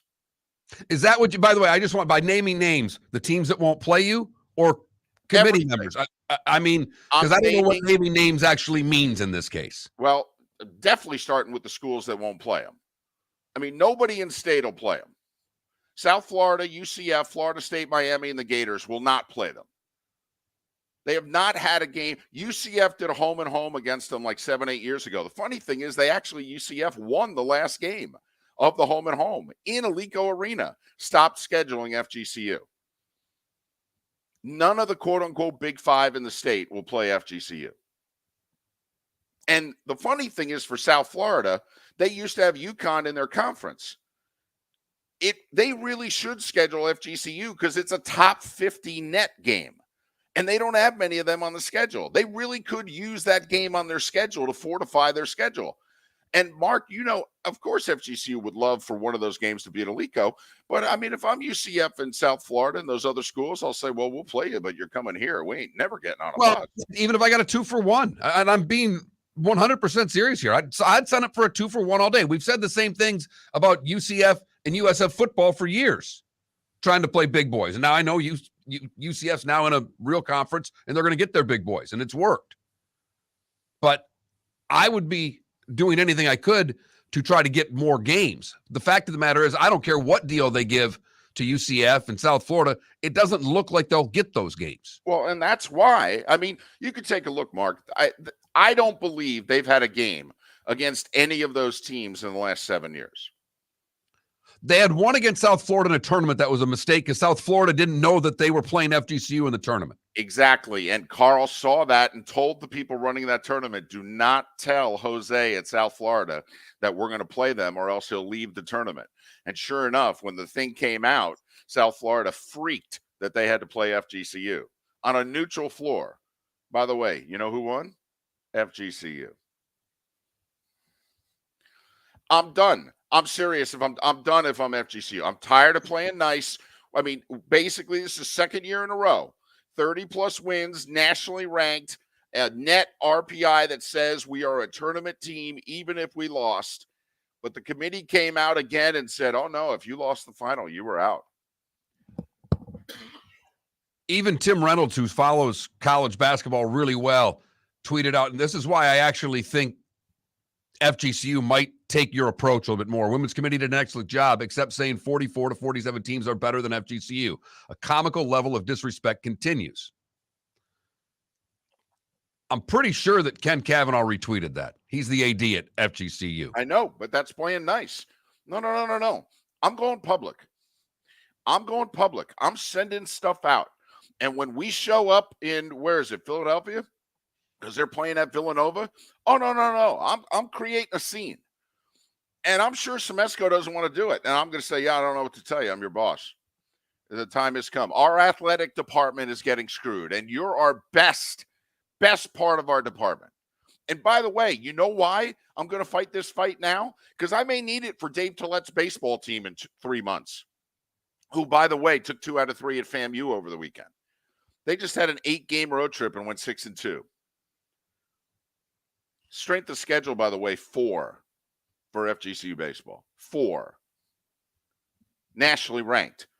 Okay, but no Florida, no Miami on the schedule this year. They took 2 out of 3 from the Knolls.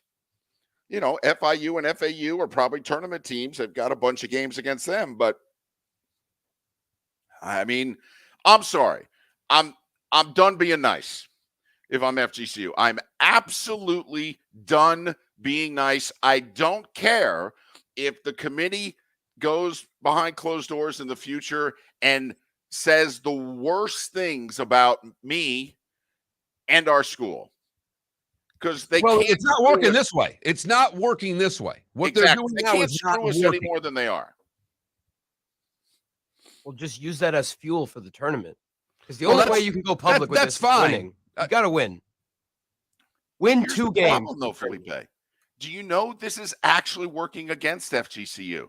The last 2 years, the women, they were nationally ranked, given an 11 seed. Do you know how Michigan felt as a 6 seed? First off, they shouldn't have been a 6. They should have been a 4. No worse than a 5. And they turn around and go, are you serious? We got to play FGCU in the first round? Only one game involving nationally ranked teams in the first round of the NCAA tournament. You know who it was? Michigan and FGCU. Oh, wait, 2022. There's only one game involving nationally ranked teams in the first round of the NCAA tournament. You know who it is? A 5-12 matchup between Virginia Tech and FGCU. Virginia Tech was furious last year. They did not hold back, by the way. They publicly, in College Park, because Maryland hosted that little pod, they went ballistic before the game and then after the game when they lost like a 3-point game. And by the way, how good was that Vodtech team? They're a 1 seed this year. And now here's FGCU again playing Washington State.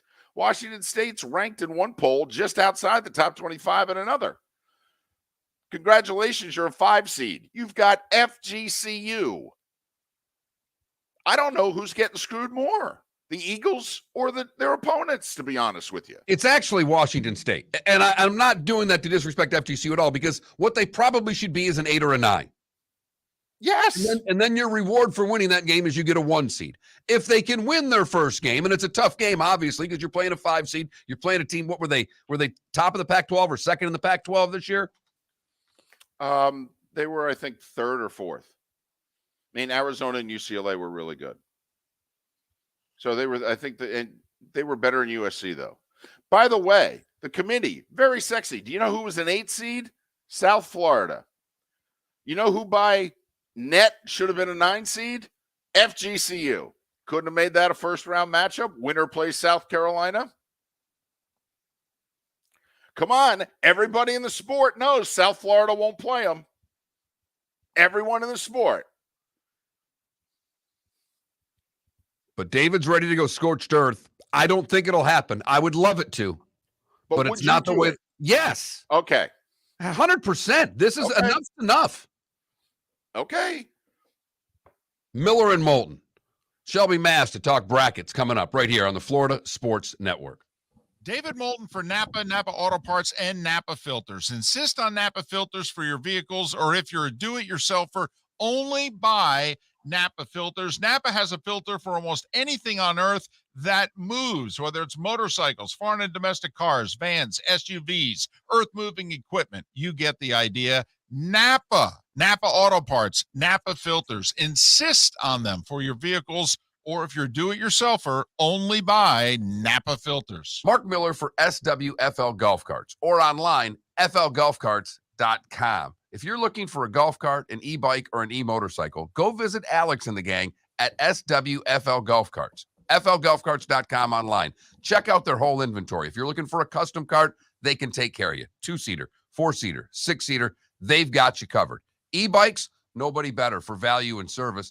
E-motorcycles, check them out. Again, flgolfcarts.com. flgolfcarts.com. Located on the East Trail, locally owned Naples Tiki Bar and Grill is an outdoor eatery next to the Hitching Post Shopping Center. Island-inspired food with a true tiki theme. The best place in Naples to enjoy the beautiful weather in Southwest Florida. The Naples Tiki Bar and Grill offers a great menu for dine-in or takeout. Enjoy our famous pulled pork, huge burgers, and tiki bar cocktails. Don't miss happy hour every day from 3 to 6 and live music 7 days a week. See you soon at the Naples Tiki Bar and Grill, 11498 Tamiami Trail East. The waterways of Naples are a beauty to behold, and the Bayfront Inn has multiple ways for guests to enjoy the water and have some fun. Gather your family and friends and enjoy a leisurely day on the water with a pontoon or deck boat. If you prefer to explore the waterways without a motor, The bayfront has canoes, standboards, and kayaks. At the end of your journey, enjoy lunch or dinner at the Bamboo Tropical Bar and Grill. The Bayfront Inn. Something for everyone. On 5th Avenue in Naples. You were listening to Miller and Moulton on the Florida Sports Network.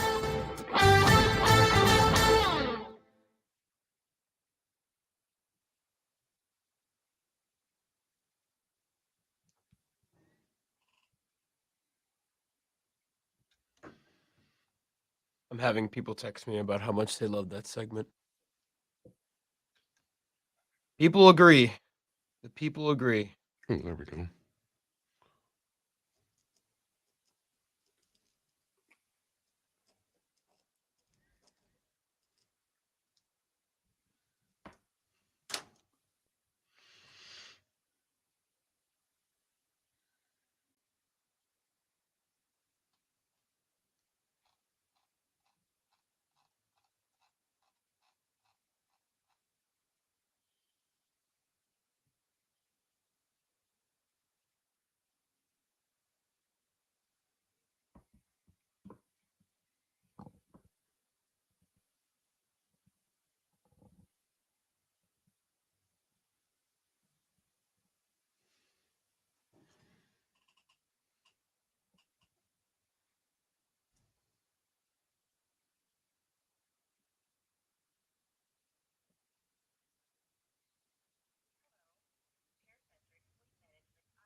Well, his gymnastics team is the second best in the country, and his baseball team is top 3. But yeah.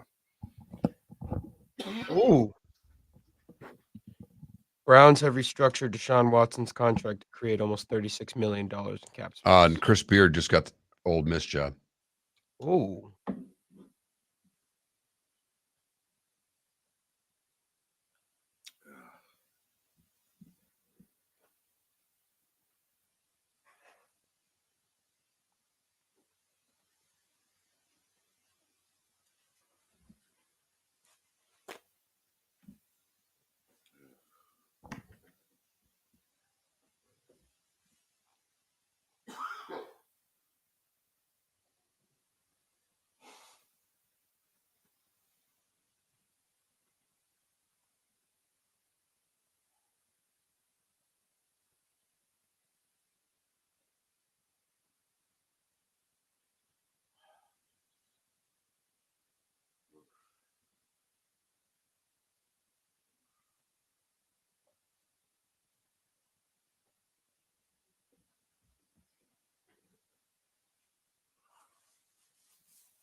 Right. And FGC is 36.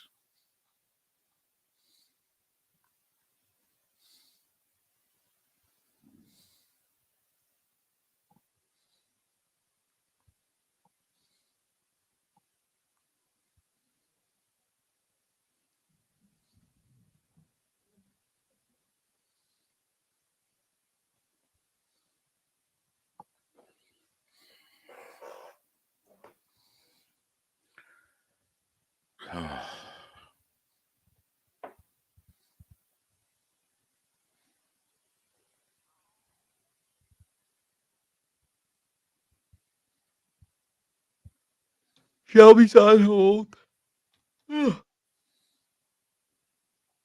We're back in 20.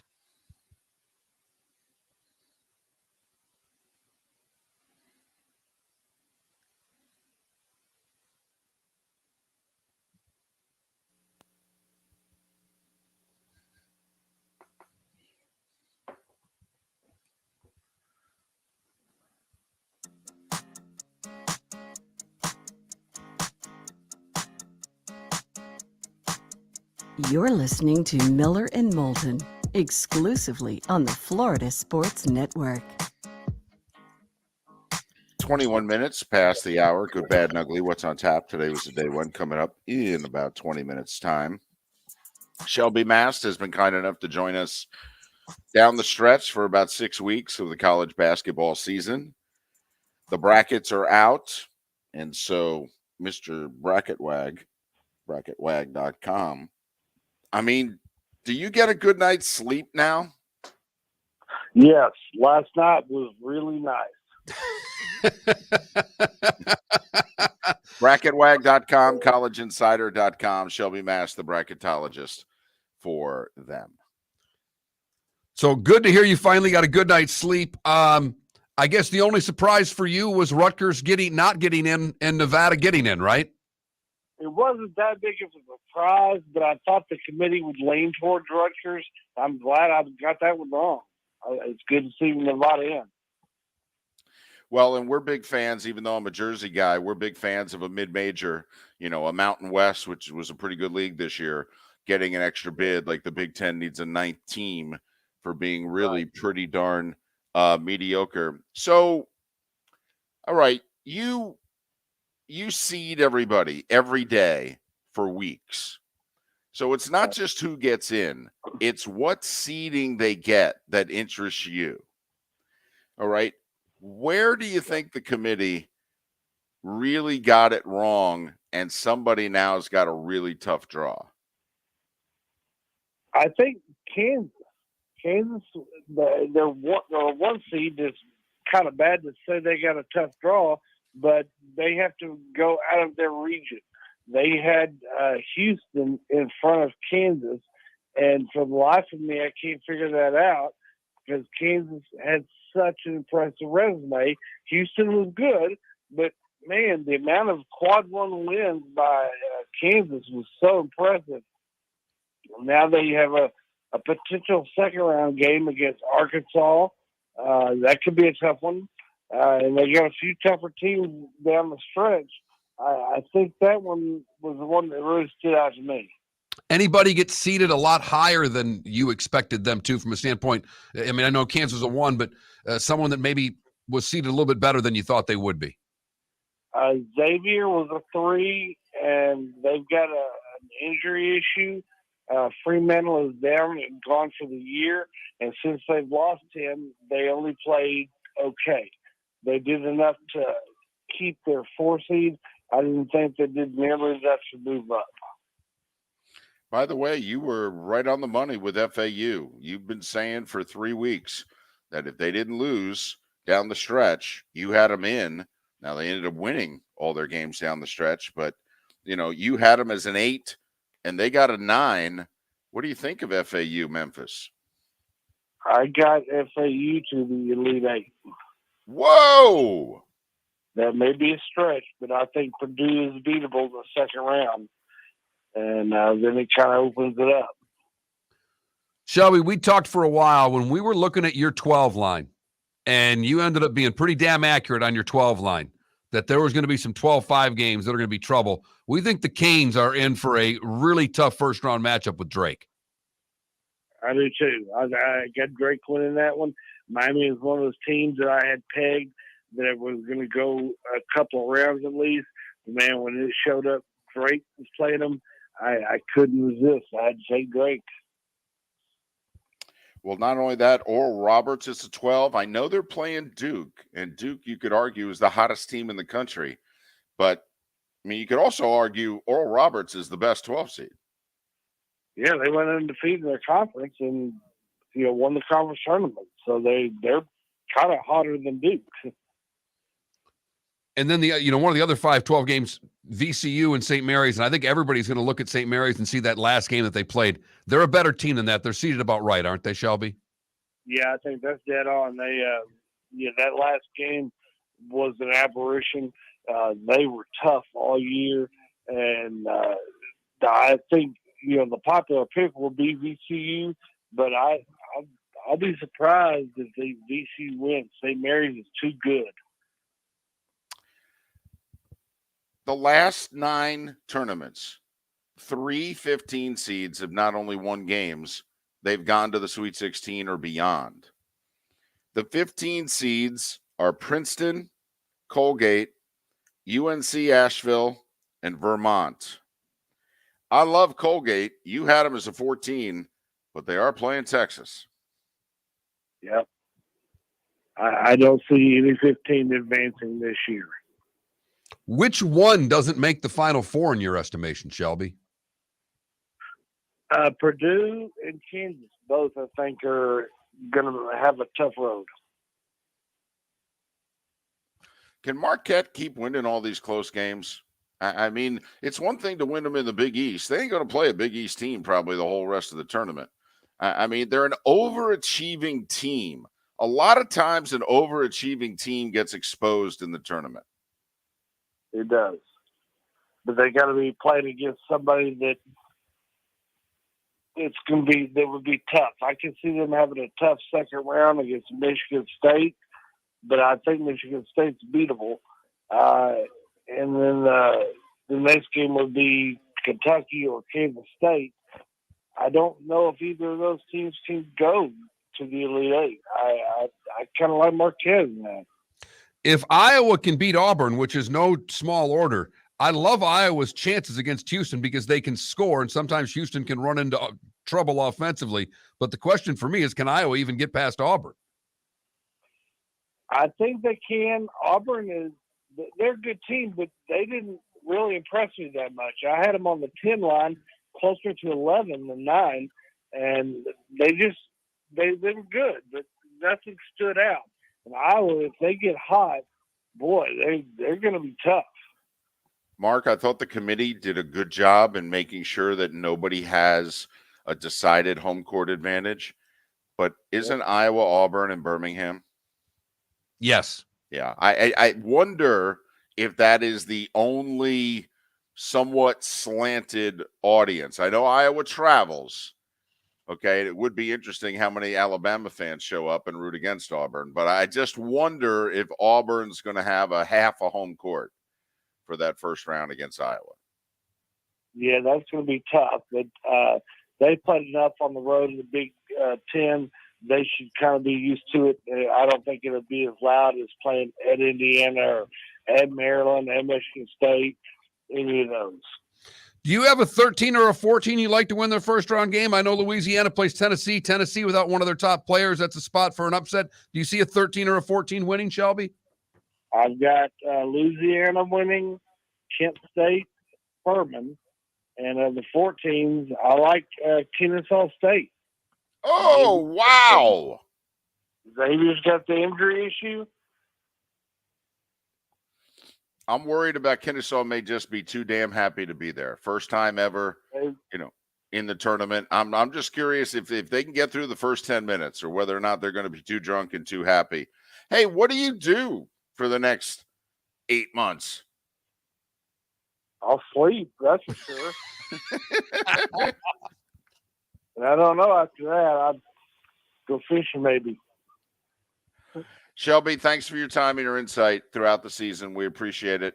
All right. And I hope that your brackets do well the rest of the way. Thanks so much. Thanks for having me, guys. Appreciate it. Shelby Mast, Bracket Wag, bracketwag.com, bracketwag.com, collegeinsiders.com. I love 67 of the 68. I love his disclaimer at the end of his brackets where it says, if you choose to use my picks and try to win your office poll, it's your own fault for doing so. I think when it comes to doing that, and make no secret about it, March is madness and madness rules. No one gets them all right. There you have it. But I don't know if anybody went 68 for 68. Most people had Rutgers in. You know, Lenardi had them in, and I think Lenardi missed one other, but, you know. Hell, I was worried about USC. They were in the very last graphic that was put up there. I'm like, are they going to do this to Andy again? Miller and Moulton, thanks for listening. Florida Sports Network. Miller and Moulton here for the Clutch Vodka Play of the Day. Mark, remember Nick Charles, Fred Hickman, and the CNN Play of the Day? Yeah, CNN did a nightly sports show. That was a while ago. Yes, it was. Just work with me. Everyone liked the pod, the Play of the Day. So how about we have the Clutch Vodka Play of the Day? Sounds good. Fun. Smooth. Like Clutch Vodka. Listen weekday mornings for the Clutch Vodka Play of the Day. That's Clutch with a K. Located on the East Trail, locally owned Naples Tiki Bar and Grill is an outdoor eatery next to the Hitching Post Shopping Center. Island-inspired food with a true tiki theme. The best place in Naples to enjoy the beautiful weather in Southwest Florida. The Naples Tiki Bar and Grill offers a great menu for dine-in or takeout. Enjoy our famous pulled pork, huge burgers, and tiki bar cocktails. Don't miss happy hour every day from 3 to 6 and live music 7 days a week. See you soon at the Naples Tiki Bar and Grill, 11498 Tamiami Trail East. Mark Miller for SWFL Golf Carts or online, flgolfcarts.com. If you're looking for a golf cart, an e-bike, or an e-motorcycle, go visit Alex and the gang at SWFL Golf Carts. flgolfcarts.com online. Check out their whole inventory. If you're looking for a custom cart, they can take care of you. 2-seater, 4-seater, 6-seater, they've got you covered. E-bikes, nobody better for value and service. E-motorcycles, check them out. Again, flgolfcarts.com. flgolfcarts.com. The waterways of Naples are a beauty to behold, and the Bayfront Inn has multiple ways for guests to enjoy the water and have some fun. Gather your family and friends and enjoy a leisurely day on the water with a pontoon or deck boat. If you prefer to explore the waterways without a motor, the Bayfront has canoes, standboards, and kayaks. At the end of your journey, enjoy lunch or dinner at the Bamboo Tropical Bar and Grill. The Bayfront Inn. Something for everyone. On 5th Avenue in Naples. You were listening to Miller and Moulton on the Florida Sports Network.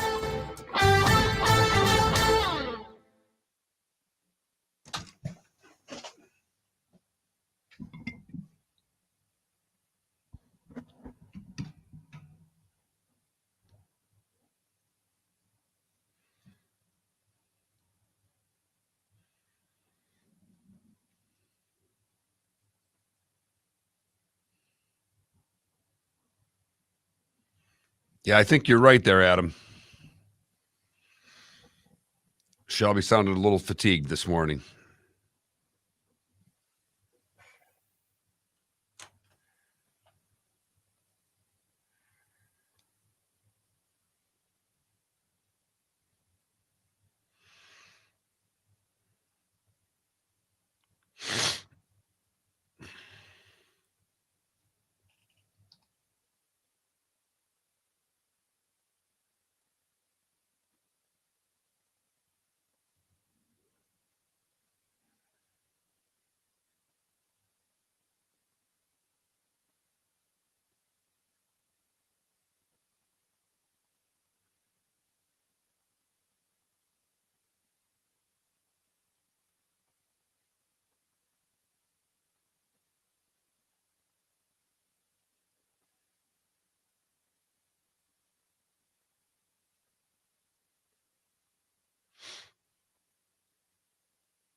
No.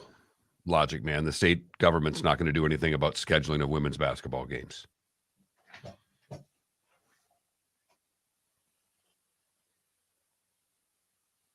Hell, half the state legislature is not even aware that FGCU is a school.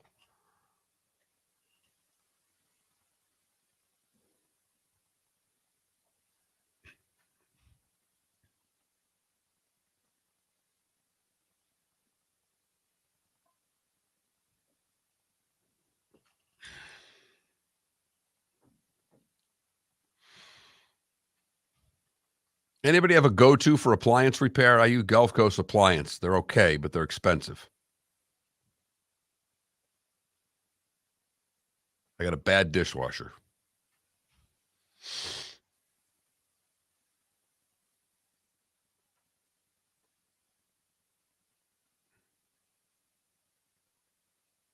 But logic, man, they don't play football, and that's the only sport that matters. I mean, the only way that the state legislature would ever get involved is if Florida and Florida State weren't playing football. Then I don't even know if they could do anything then.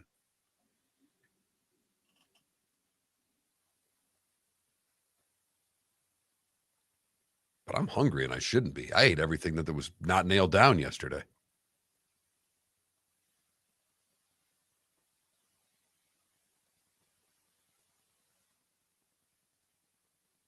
There you go, logic, man.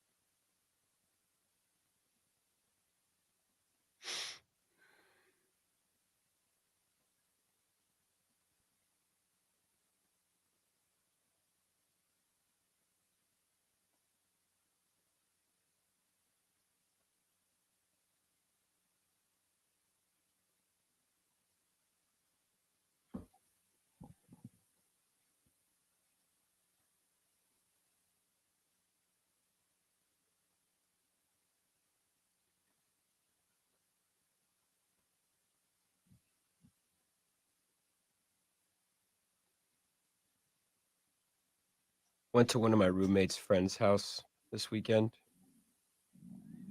Kid's kicker at North Dakota State. And you walk in the house, it's in Naples. There's a sign. The first thing, like as soon as you walk in, the first thing you see is a sign, and it says weather update. Fargo, -9. Naples, 80. Made me feel nice.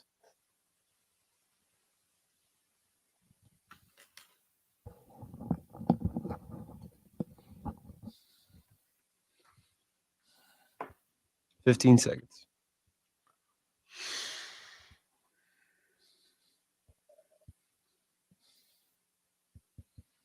we go.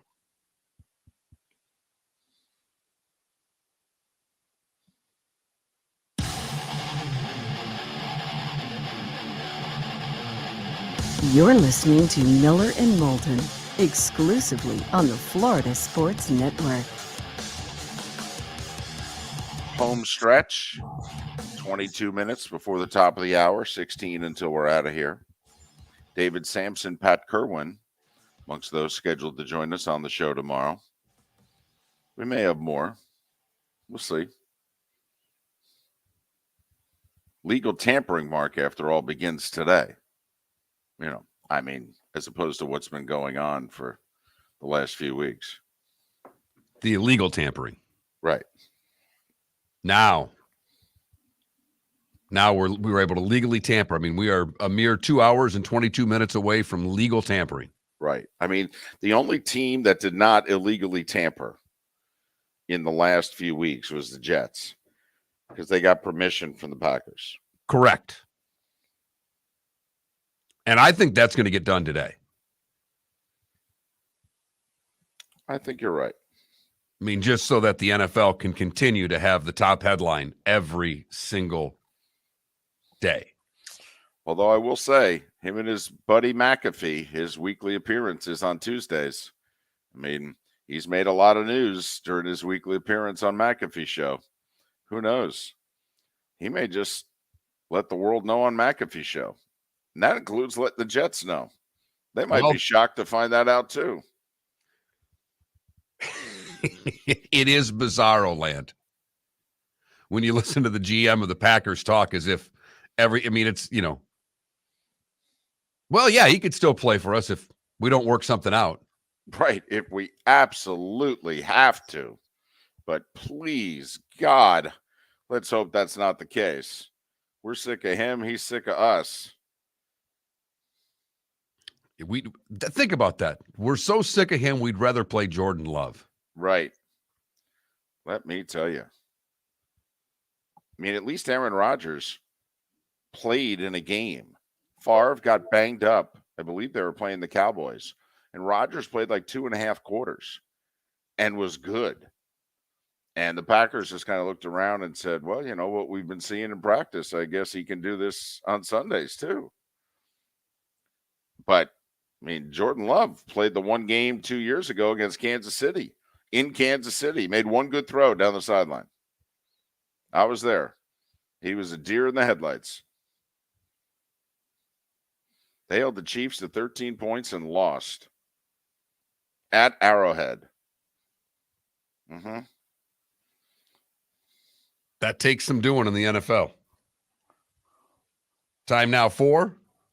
It's time for someone to take back this segment, if for no other reason than to stop David from talking about Meghan and Harry. Here's Mark Miller with Today Was the Day When. David, this is the least amount of stuff I've ever had. I've checked it like 4 times during the show going, what I've had to have missed something because nothing happened today, apparently.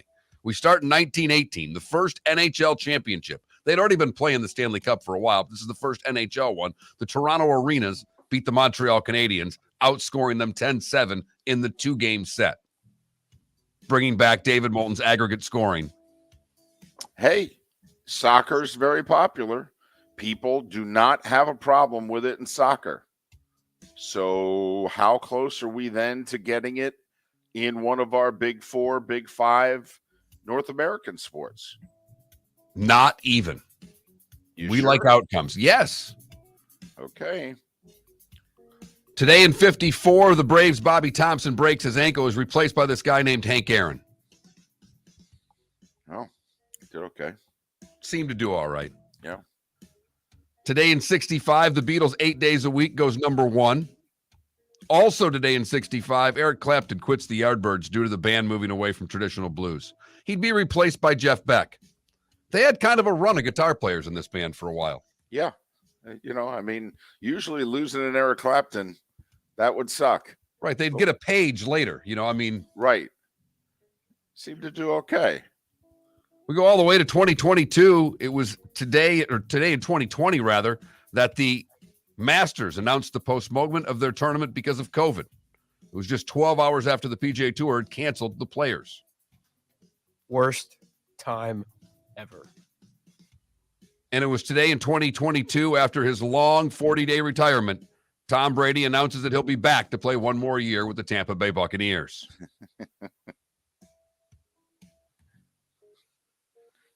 David Wills would have been 59 today.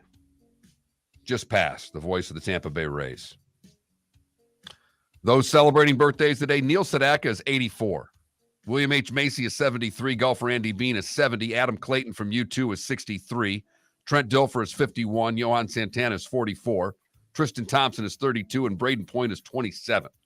And that's Today Was the Day When, a very short, abbreviated version because apparently nothing happened, David, unless I completely missed something.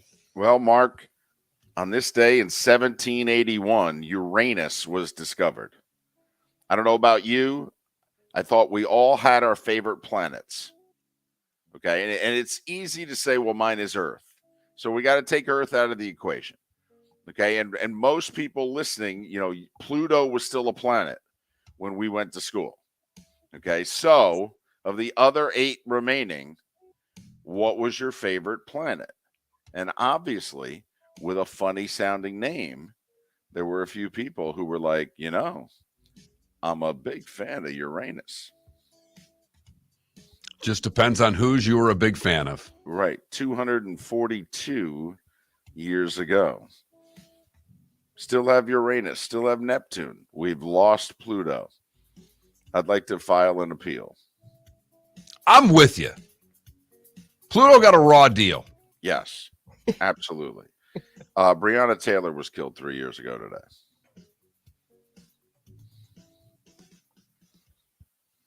You've heard folks elsewhere mock Florida is gonna Florida. Well, Mark Miller sees it differently. He calls it the good, the bad, and the ugly.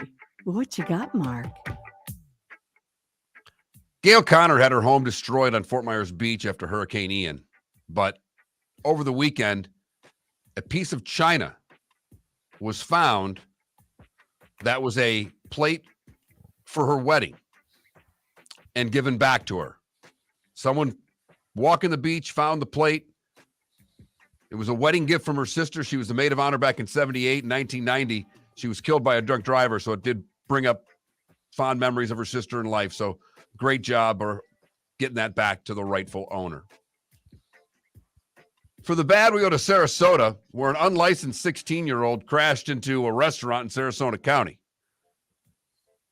2 people were eating outside of Casey's Seafood when the driver lost control. The driver was arrested for driving without a license and booked into the Sarasota County Jail. Both were injured and taken to the hospital. For the ugly, we end up in Matlacha, where Lee County Sheriff's Office thought they found a hand at the bottom of a canal. After some digging, it turns out that the hand was broken off from a mannequin. In 3 feet of water, it looked real. Fortunately, it was not.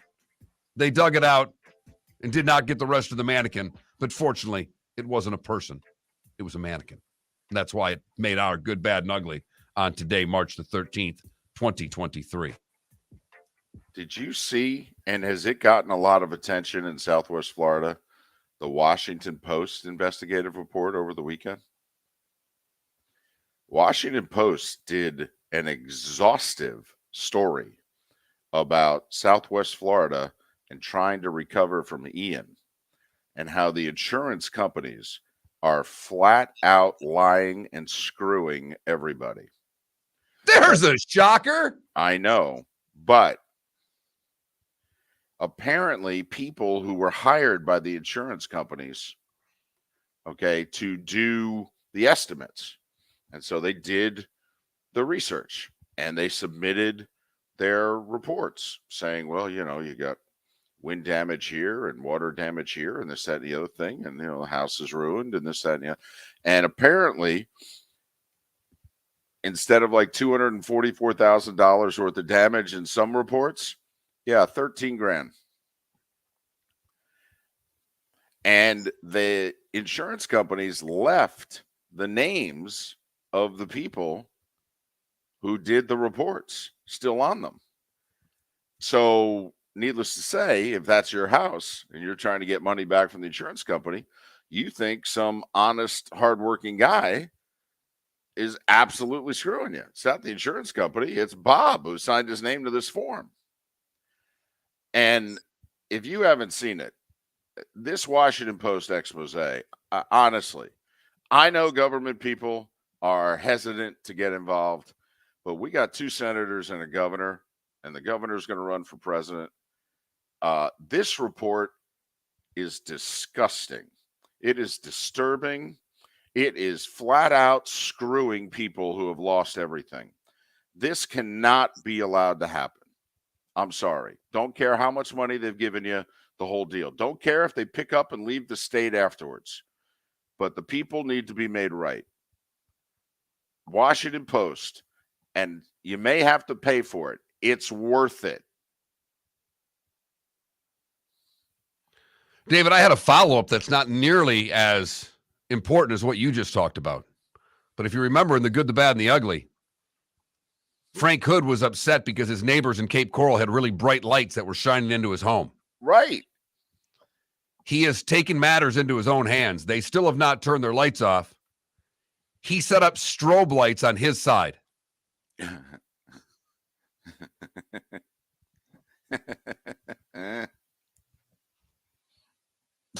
The other family took to social media to say that they have the lights on to scare off animals and keep them from digging holes into their yard. But right now, we have strobe lights versus bright lights in Cape Coral. Neighbors must be really pleased. Man, that's a hell of a duel to the death right there. I have to admit, I'd get a chair. I'd just sit out and watch it. What are you doing tonight? Oh, I'm watching the neighbors go at it. Yep, 100%. Let's see if they get some colored lights tonight to take on the strobe lights that old Fred put in there. Mark, you and I are old enough to remember, all right, I would turn to my wife and go, this is like an ELO concert. In fact, I might just play music along with it out there. That'd be great. Play a little ELO with it. Start DJing in the backyard for the other neighbors. So we got 7 games in the NBA tonight. Listen, the Heat, they got like 15, 16 games left. They probably got to go 12-3, 13-3. They really do, if they want to avoid the play-in. Both Brooklyn's got a decent roster, and if they play 500 ball the rest of the way, and if the Knicks play 500 ball the rest of the way, and the Knicks' schedule after this road trip gets a lot easier. I'm just saying. I think the Heat are going to play Atlanta in the play-in, but they host Utah tonight. This ESPN double dip tonight, Mark, though, it's spectacular. Memphis, no Ja. Dallas, no Luka, and Kyrie's questionable. Anybody think he's going to play? No. No. And then the nightcaps, Phoenix, no KD, against Golden State. Golden State's at home. They should win. That's the only place that they win a game. Correct. They beat Milwaukee at home over the weekend. Three games games in in the NHL. Whoa. Whoa. Best game's probably Dallas, Seattle. The one with the most playoff ramification involves the Avs, though. They're holding down the final playoff spot in the West. How much do you think Turner and ESPN are rooting for the Avs to be the 8th seed versus Nashville or Calgary? 100%. They need Colorado in the postseason. And 10 o'clock tonight, FS1, U.S. and Canada, World Baseball Classic. U.S. got whooped by Mexico 11-5 last night. So, got to get out of group play first. So, got to win these games. 5 teams in your group. I think you got to finish top 2. They're 1-1. Just saying. We don't get out of group in the World Baseball Classic. That is pathetic. Correct. Mark DeRosa's the manager. He's had Mike Krzyzewski talk to the guys. I mean, he's gone, all motivational here.